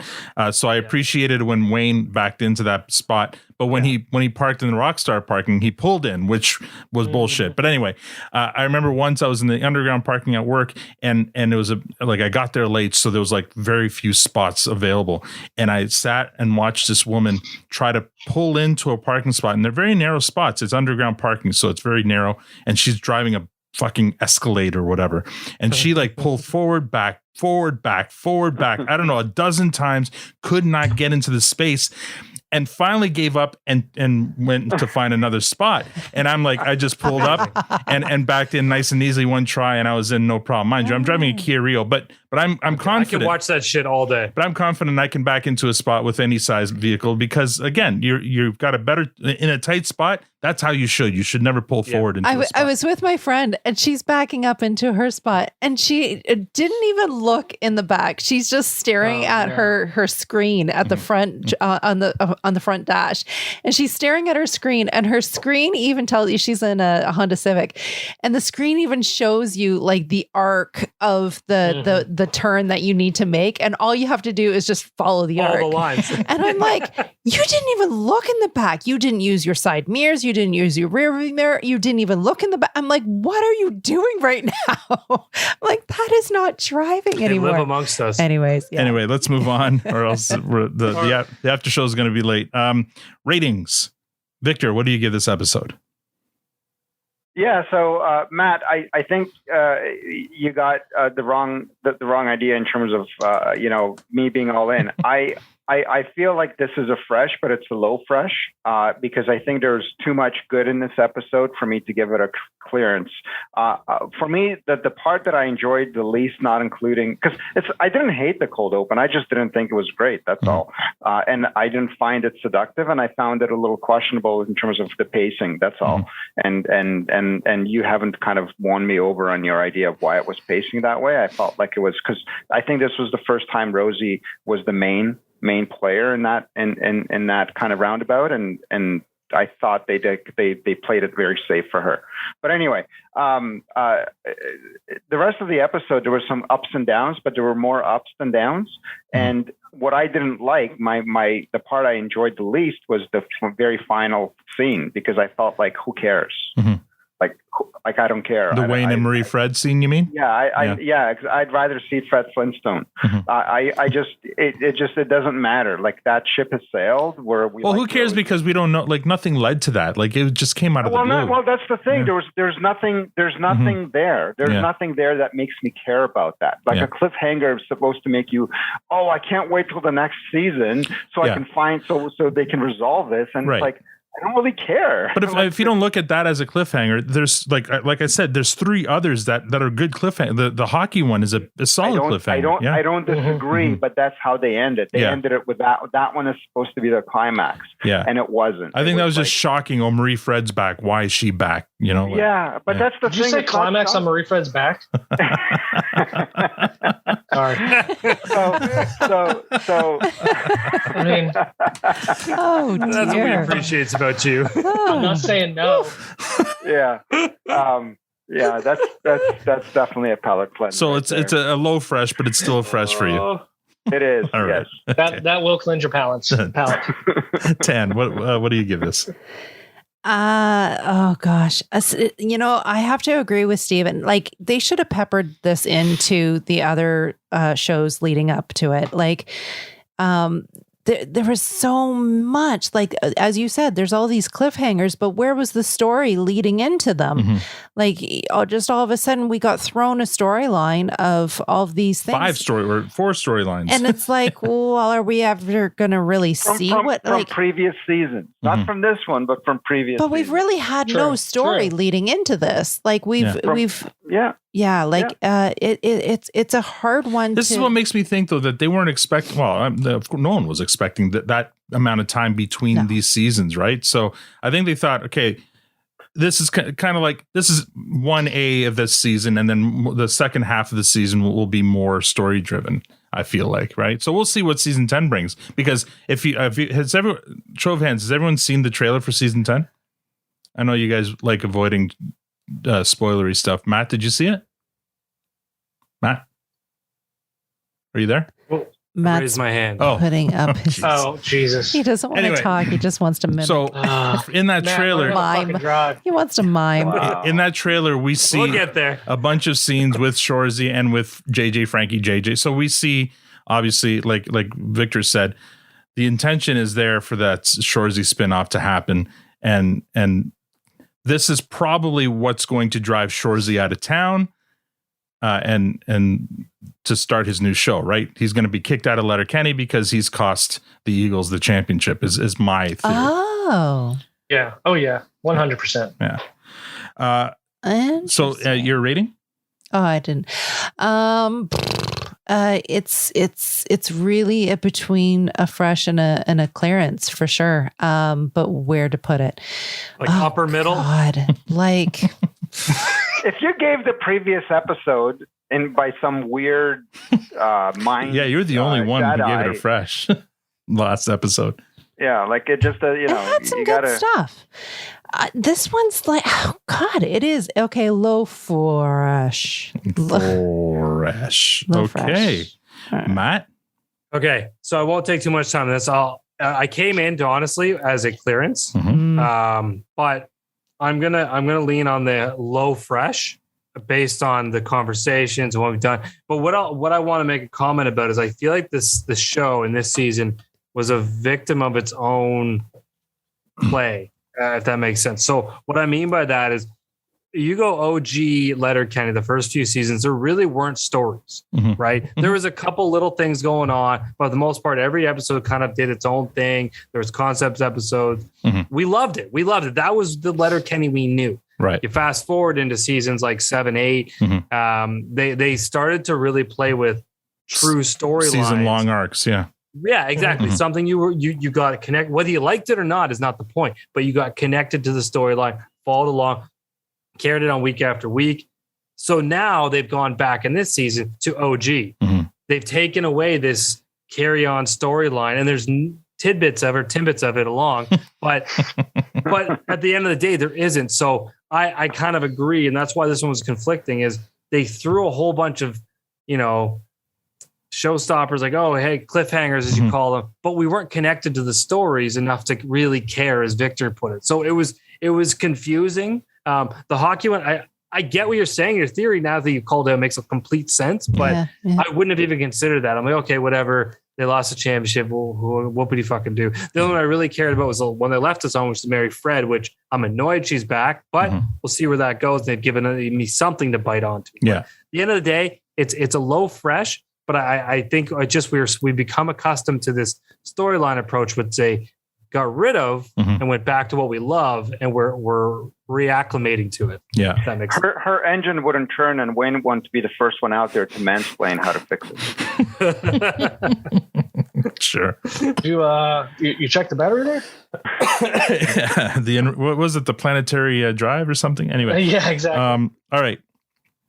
I'm almost identical to Matt. I came in here ready to give this a clearance, but having heard you guys talk about it, I'm teetering, and I'm gonna give it a very low fresh because that deserves this. Yeah. Oh my god! It doesn't feel like a unicorn though. No, I know they're all such low freshes. This is kind of it's a low unicorn. It's the runt unicorn. It's the black unicorn, not the white. Not sure that's PC, but I was gonna say, careful there, Al. Careful there. It's like the ugly duckling. Anyway, oh dear. Just gloss over it. So there was 4 cliffhangers. He and Trey would get along. Yeah, there were 4 cliffhangers in this, but only one was really earned, and that's the hockey one. The hockey one was from, like Victor said, from previous seasons, so it led up to this. The Nick and Dirks, that's out of the blue. Marie Fred showing up for Wayne, again, out of the blue. And the skids, maybe with Bro Dude, again, kind of, that one may have been earned throughout this episode. I need more Dirks, so bring it on. Yeah, no, yeah. So so we'll talk about See the Future later, but who wears a cap like that over a We called it toboggan, but whatever that thing is. Yeah. I mean, who puts a cap I know on he looked that? like such a douche there. Anyway, That's terrible. I think I really enjoyed the hockey storyline, the losing the championship. We'll see what the fallout is there. Tanis. I mean, we want more Tanis, and this is it. Tanis is a businesswoman now. She owns a hockey team and an energy drink line. What's going to happen? I mean, I think that's enough for me to be excited for season 10. If there weren't all the other things to be excited about. And will those hickeys ever fade? And will the hickeys ever fade? Yeah. So Or find out who gave them and get some fresh ones. So I think it's a low fresh, because I mean, in that scene with the Hicks in the truck was brilliantly written and acted. So yeah, I'm almost talking myself up to a mid fresh, but anyway, it's a fresh. Steven, what do you give this? First of all, I just want to say I'm excited. I finally get to see the unicorn. I've never seen the unicorn. There you go. So thank you. I was trying not to, say anything or influence, but it's beautiful. Is that the same unicorn you've always used? Yeah, Victor? it's the one. Yes. It's magical. If only our listeners could see it. I know, right?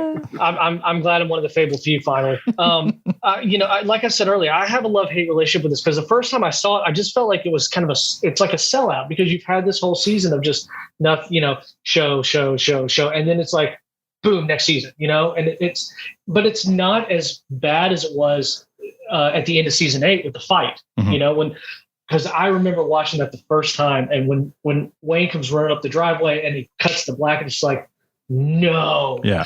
Well, that was a cliffhanger. That's still like, holy shit. That was, yeah. But I'm excited about. I'm angry that it happened this way, but I'm really excited about it moving forward.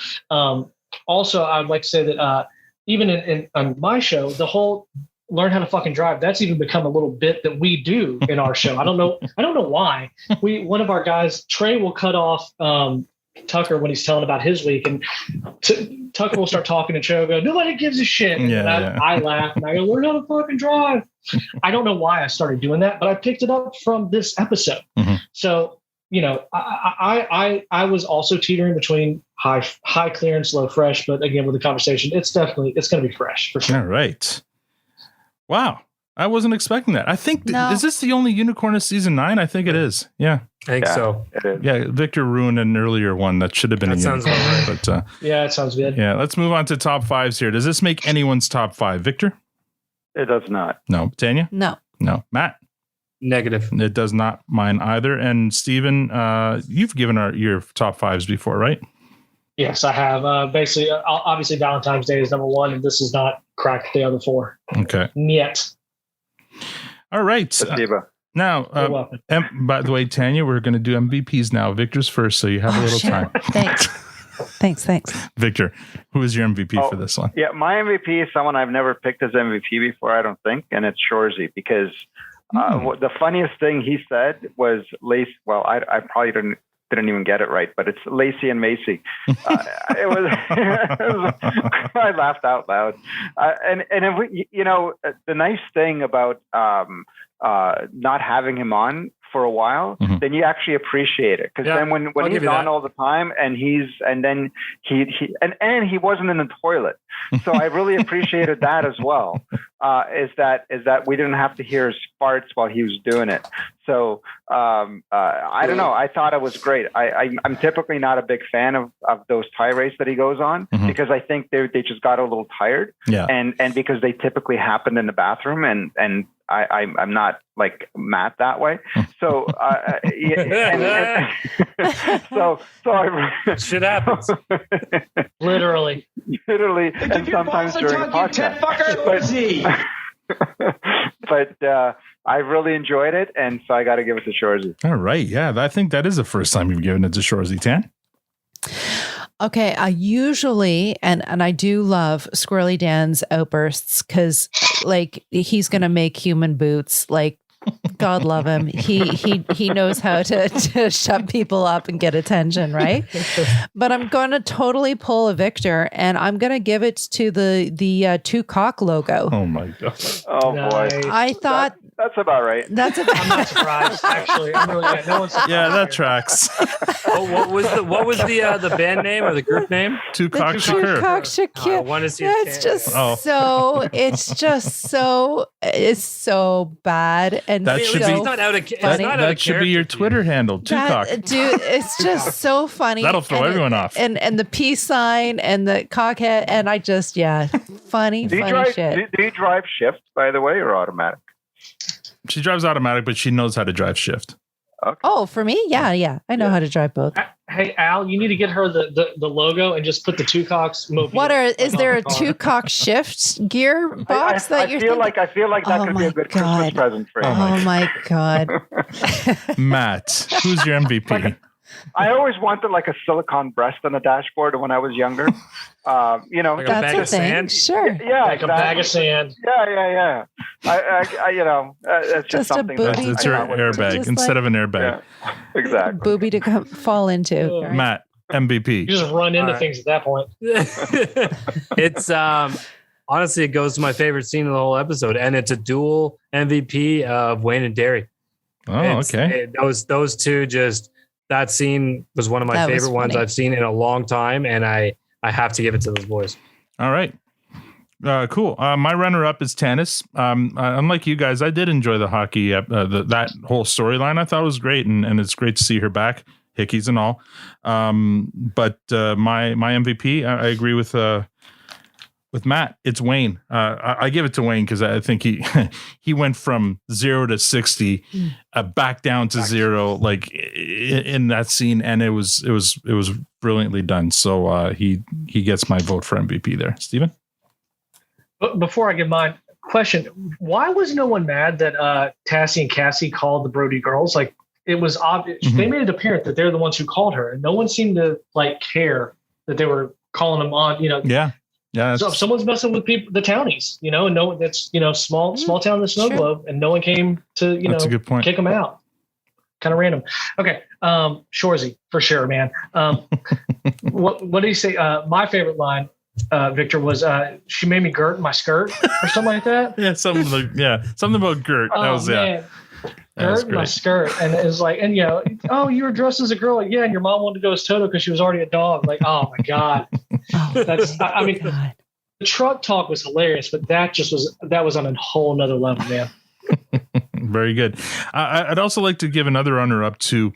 There was a guy in the dancing scene with the skids at the DJ booth on the left with the who was curly doing hair? like some weird shit in the background. It was like. I'm like, what the hell's he on? Like it was weird stuff. Yeah. I meant to even ask about that because he's in a few scenes because at one like he's like waving his head around and his hair is flapping everywhere. Yeah. I say he's the one that gave Tanis the hickeys. No, it's the coach, the Eagles coach, who they're probably still dating. Oh, right. Yeah. Anyway, all right, let's move on to See the Future. And this time we all get to participate. And we start with Victor. What do you want to see? What are your hopes and dreams for season 10? Oh, my. What do I want to see? I don't want to see Murray Fred. Mm-hmm. Well, we're going to see her at least once. Yeah. Sorry. I want to see Dirk. I love that character so much. I don't know. I just feel like I felt so happy when I saw him because we thought he'd probably come back and whatnot so I want more Dirk and I want to see where they go with Shoresy because I'm super excited because remember when my very first interaction with Letterkenny before any of this ever started, mm-hmm. I thought it was going to be a fun show about hockey. Yeah. Right. and it ended up not being that necessarily. Well, you're getting Shoresy soon. So and now I'm getting what I thought I was getting from the very beginning. So I'm really looking forward to that. And the more I think about it. So yeah. All right. Tanya, what about you? So I think it's going to, I'm looking forward to, or I'm hoping that Shoresy and Dirks go head to head because I'd love to hear that banter. Shoresy and Dirks. Okay. Well, if Dirks is part of the bro dude, is he not going to be then part of the hockey team? Head to head. No, he's a skateboarder. I know, but doesn't he have to play hockey to be on bro dude? No, he's a bro dude spokesperson. Just the spokesperson. He's so nothing athlete. to do with the hockey. Athlete. Yeah. I think that the Marie Fred Wayne thing was because Dirks was there and she was somehow coming to give a heads up or information or intel of some kind to Wayne. I think that that's where the Marie Fred was going. That Dirks was there and that Anik and him were together and something about that relationship or something. So maybe. she's always playing the informer now? I think she's playing the informer for sure. I think she either knows She's a something snitch. about the bro dude company or lady, or it's about the Dirks part of it, or a Nick. I think she's giving intel because she feels terrible for hurting such a good guy. So I think that's where that's going. But yeah, I feel like there needs to be like a Shoresy and a Dirk, because I'm like Victor. I love Dirks and his wittiness, and Shoresy can go head to head with anyone anytime, right? With banter and smacking it back to them. So I'd like to kind of see that.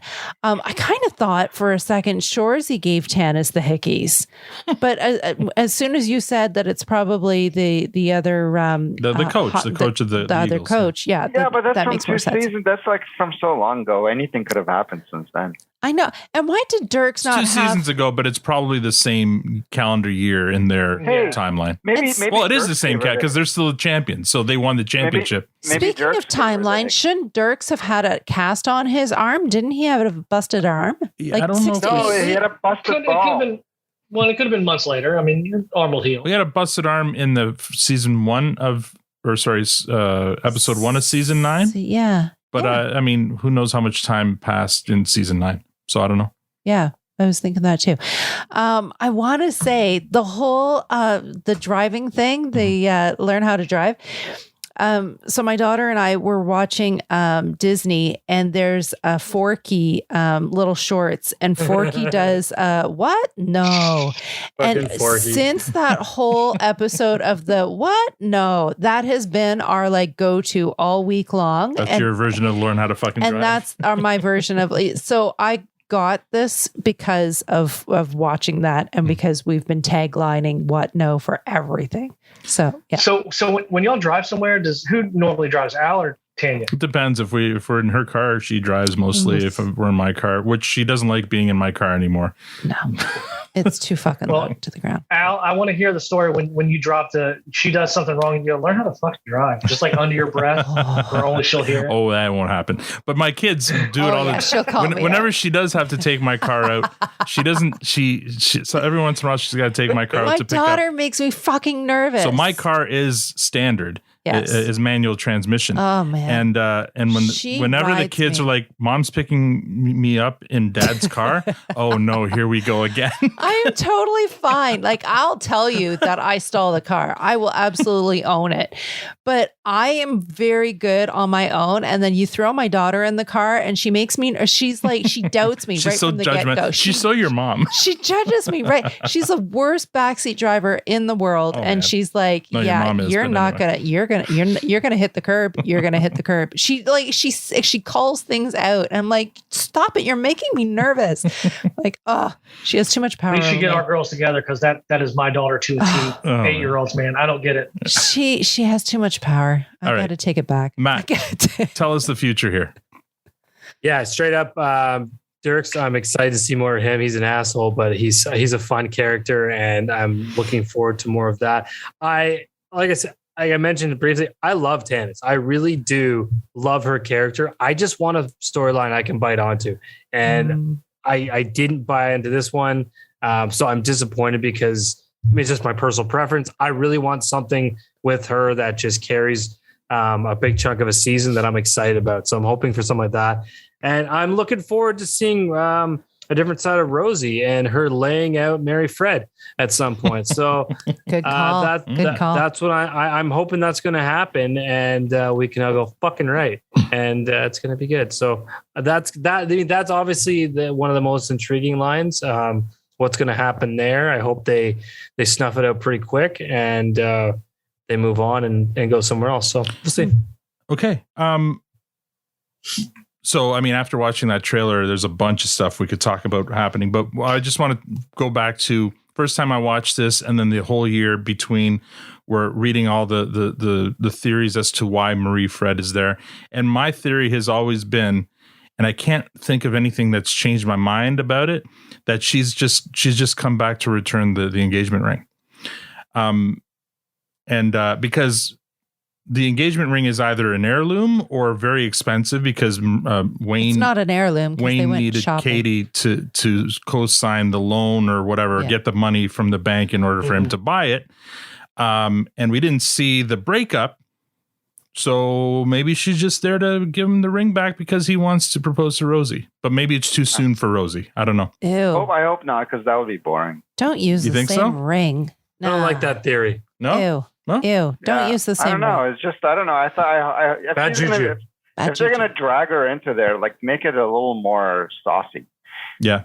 Well, from the trailer, we see one very, very quick scene of Marie Fred. And that's it. And it's not her out in that parking lot. So there's going to be at least another episode with her in it, but there doesn't seem to be any indication that she's sticking around. Whereas there's a lot of indications that Nick's going to be around for multiple episodes. So and Dierks as well. So yeah, I'm not saying you're wrong. I just don't like it. I think the Marie Fred thing is going to be underwhelming. I don't think, as you said, it's going to be a passing. It's just going to be it's just a fast thing. Mm-hmm. Well, we'll and see. It's not a thing. It's not a thing. It's not a thing. But anyway, and the other thing I've already mentioned, I think this is the reason Shoresy leaves Letterkenny. He's either run out of town. I like that idea. In shame, I like this theory, or something. I like it. And so I hope like there's a mob, like just like there was a mob after Dirks. Yeah. and we know that it's been revealed that we do get to see Shoresy's face. So I was going to say, do you think that we see Shoresy's face in season 10 on Letterkenny? Yeah, no. Gonna, Tierney said we will see Shoresy's face in season 10. Maybe it's him running away and he takes one last look back at Letterkenny. I wouldn't be surprised. Yeah, that's probably how it happens. And that's when you see the handle sticks or whatever they're called. the handlebar. Yeah. Thank you. Well, he's already got the brown wig on, right? The longer hair. Yeah. Steven, what about you? What do you want to see in the future here? I'm gonna mirror a lot of y'all here, man. Like I will say though, I hope that there's a little more sandpaper between Marie Fred and Wayne and Rosie. Not because I'm a Marie Fred fan necessarily, but that's the longest relationship he's had besides Rosie, and so her coming back could create. I want to see that just for the drama of it, for there to be some more like real. I like that. Stakes. Yeah, right now things are too smooth, too happy between too them. easy. It's going too well. It's too easy. It's too fun. So I want to see that, not because I want Marie Fred to win, but I just want there to be some conflict. That's the whole. That's what makes things exciting. It's conflict. Before knowing about Shoresy, I was really anxious to see what that was going to go. So now I'm super psyched, especially watching this again. This is the first time I've seen it in a couple of months, and super psyched about Shoresy. And then all the other. I mean, like I said, this episode for me is love-hate. I hate that it took so long to get to this point, but I love that it's a great launching point for all the storylines. Yeah, Two Cox, maybe even like I said, Katie and Rosie. The Brody girl said something to them, and she's still going scorched earth. What better way to do that than meet a bunch of Dirks is now one of the guys, right? So she could get back at him and start banging a bunch of different representatives. Maybe how does she do that? Become a Brody girl. Also, there's out for Brody. There's the from the storyline from Sleepover that kind of got dropped. Derry and Bonnie. Maybe there's there's something there. Hopefully that we can get to see. Again, they're not very good with going back with what they've started. Or they'll drop it for a few episodes and then pick it up a season later or whatever. Yeah. So hopefully that happens. Yeah. Okay, let's move on to we've done that. Okay, listener comments. So we've got a bunch of listener comments here. So just go get through them real fast here. I'm caught up on the pod. Honestly, thought y'all bail on followers segment eventually, but I heard my I heard my shout out in season 9, and I got 2 comments in the same pod, and I made y'all laugh. Shout out, comment, and a giggle. Well, that's a produce stand Hattie, boys, and that's from our new buddy Ruben. I love the idea of a produce stand hat trick. So thank you, Ruben, for that. And then he also commented, produce stand. Now that I am caught up after hearing, I believe it was Tanya mentioning enjoying watching a show together. I was hoping that it would be blooper reels you watch together. The @Letterkenny problem blooper reels are freaking slay me. That's a great idea. I don't, like when we do run out of episodes to watch, maybe we can watch some of the blooper reels. Well, I mean, we'll revisit some of those old episodes as well. But yeah, there's all sorts of things we can do. Do bloopers first. Yeah, bloopers are hilarious for sure. They really are. Haven't got the chance to comment in a while, but I've kept up with the show and it is consistently amazing. And that's from our buddy Redbeard. Redbeard, he's out east. He got a promotion, and since then we haven't heard from him so much. So I guess he's busy with the new job. So hopefully you're doing great. You're doing well there, buddy. The Shrink Next Door is very dark and hard to watch. Not sure I can get past episode 3 or 4. Shout out to whoever mentioned Wayne a couple episodes ago. That was me. Thank you. Also very dark but very captivating. And that's from PJ McCarthy. Wayne, I think The Shrink Next Door was your recommendation. Was that the... Who's Wayne? Who's Wayne? Well, did when I you say Wayne, sorry, Wayne. Victor. You're looking at one person, but Victor. you're calling it Wayne. The V and the W. We're all like, who the fuck is he talking to? It was, and Linda and I did get through it. We did watch it to the end. Mm-hmm. Well, I think we saw it to the end. I think we saw the final. Oh no, there's one more episode. I think that's next week. That's coming out next week. Mm-hmm. So. Yeah, he said he can get past episode 3 or 4. Yeah. I would say, kind of stay with it, and I don't want to give it away. Mm-hmm. I would just say stay with it, and the sun may or may not rise. That's the one with what's his name in it, the SNL guy, Paul Rudd and Will Ferrell. Will Ferrell. Yeah, I like Paul Rudd. I'm not a huge Will Ferrell fan, but anyway. I'm not either, but he's not acting like Will Ferrell in this one. So I'd be curious just to see that. Cool. And I would too. One last one. I finally got to listening to your podcast after clearing a long queue. Holy hell, this is just what I needed for the holidays. 2 full seasons of Letterkenny in 2 days. Time for St. Perfect's Day, a personal favorite. And that's from our new listener, Kevin Quett. Thank you so much, Kevin, for the kind words. And now we got just a few pieces of news. Tomorrow we welcome Director of Photography for Letterkenny, Billy Buttrey on the Protestant. So we're looking forward to that. Other than Jacob Tierney and Jerry Kiso, he's one of the few people who's been there for every single shot. So we can't wait to talk to him. That episode is going to be available immediately for our patrons for a week, and then we'll publish it to our regular feed next Friday. So Christmas Eve, look for Billy Buttrey. If you can't wait that long, then pony up. All you need is $1 a month, and you get to listen to it early if you want.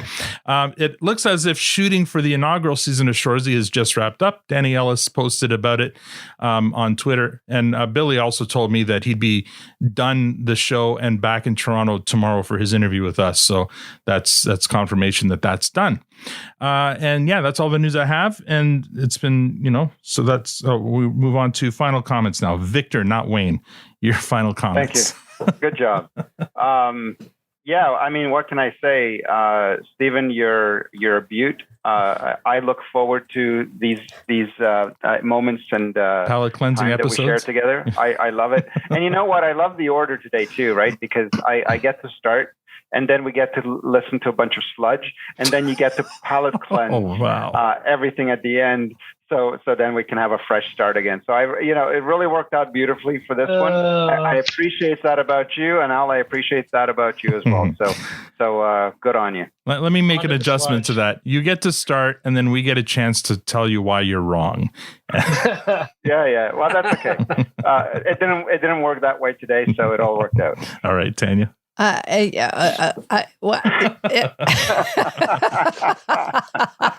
Wowza. Okay, Victor.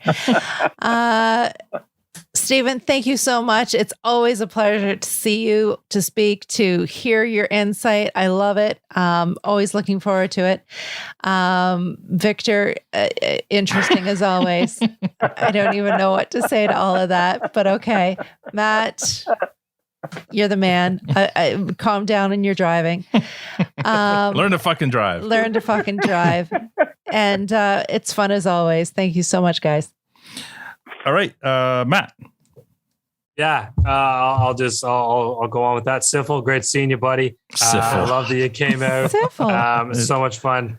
You there's so are many a favorite memes palate running around. cleanser, but Yes. don't get me wrong. I mean, listen, I eat a lot of sushi, and they always give you that orange slices at the end. The ginger? And that's one of my favorite parts. No of the meal. orange, So, ginger. The higher end hell? establishments. well, you're give going you the to the white, wrong place. I get orange slices at my The gym. higher end establishments give you the white ginger. There you go. White ginger. So I'm definitely just orange slices. I'm not high. Orange slices. But I love the orange slices. I This have is my never. point. Where are you going? Like the superstore? No, okay, like, listen. Orange is more for blue collar Listen, kind of. Dude, You're all downplaying my orange point. I'm trying to slices. say I Who are you I don't getting have it sleeves from? on. What do you call this? This is blue collar. That is not true sushi. If you're getting an orange slice at the end, my friend, Oh, not man. this, not right. Anyways, Anyway. we appreciate you, bud. Anyways. And always a pleasure. It's got to be plural. He said it twice. Guys, it's been fun. It's Okay. been fun. Season 9. And, Yes. here we go. Here we go. Here we go now. Let's move on to 10. We're gonna out. No, it's my turn. Steven, thanks for coming on, bud. It's a great time. Say hi to your DGen buddies there on the Guys Review. Looking forward to being on that one of these days and telling Trey to fuck off in person. Yeah, great job tonight, and you always pick good episodes. I mean, you were responsible for dethroning Fart Book from Tanya's top 5, so we appreciates that about you. And you picked a unicorn, so well done. Finally. You have any final words? Yeah, of course. Thank you for having me. I'm always happy to be here. I love coming with you guys and just, having a good time. It's always fun. I like being a palate cleanser. I like being syphil.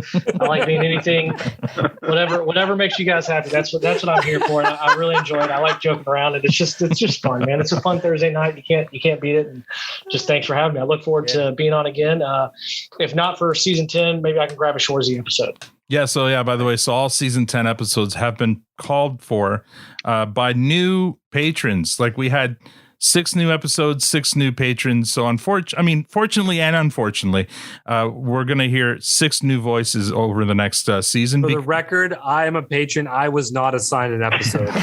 You're on every episode. We can't get you. That's not the fucking point, exactly. Steve. Yeah. Well, not every episode. You can come on mine. You can come on mine. You can talk there. There you go. So we're looking forward to meeting some new people, and we'll still get our friends for the Egg Hall socials. So that'll still be fun. And then there'll still be there's a season of Shoresy coming up too that we'll be able to get some people onto. So looking forward to all of that. I'm going to play us off now with a song from this episode called The OG from Black Bear and the Hallucination. This is a song. Hey, Al. Yeah. Can I plug one more thing real fast? Yeah, go for it. Oh, yeah, please. Sorry. Real fast. So we're going to do the week before Christmas, we're going to do a meet and greet on our podcast on the Guys Review. I'm going to post a link on I'll post one in the produce stand group as well. So anyone who wants to come and we're just going to do just a hangout, chit chat, drink a beer, have some fun on a Wednesday night. So hopefully you guys can be there as well. We'd love for you to come on. And the link will be in the produce stand group as well as the Guys Review Twitter chat group. So if y'all want to join us and make fun of Trey, please feel free to do that. I'll definitely pop in at least long enough to say fuck you, Trey, and then I might just pop out. That's all we need. Excellent. All right. Thank you. Sorry. No problem. So I'm going to play us off with The OG by Black Bear and the Hallucination. This is the song that Shania is dancing to. So just to set the mental scene there for you, Steven. I'm going to go ballroom dance real fast.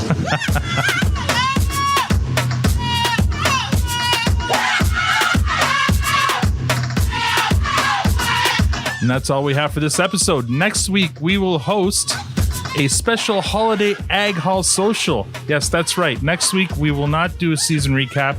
That will be the following week. So next week, we'll be doing Ag Hall social for Christmas Eve. So Thursday night, we'll get all our listeners together for a big holiday party. Don't forget to give our sponsor, Diabolical Coffee, some love. They're at the produce stand, or they're at diabolicalcoffee.com. I don't know what the hell's going on right now. Let's call Wayne. Right now, you can use the promo code Produce Stand for 10% off any purchase from their site. If you'd like to support the podcast, rate us on iTunes or become a patron. There's a Patreon link on our site or Twitter profile at Produce Stand Pod. We're also on Facebook, Instagram, and TikTok at Produce Stand Pod. Thanks for joining us. Now that, we're going to, Learn how to fucking drive! on behalf of Stephen, Matt, Tanya, and myself, thank you for listening and have a great week. Oh, I hit the post there.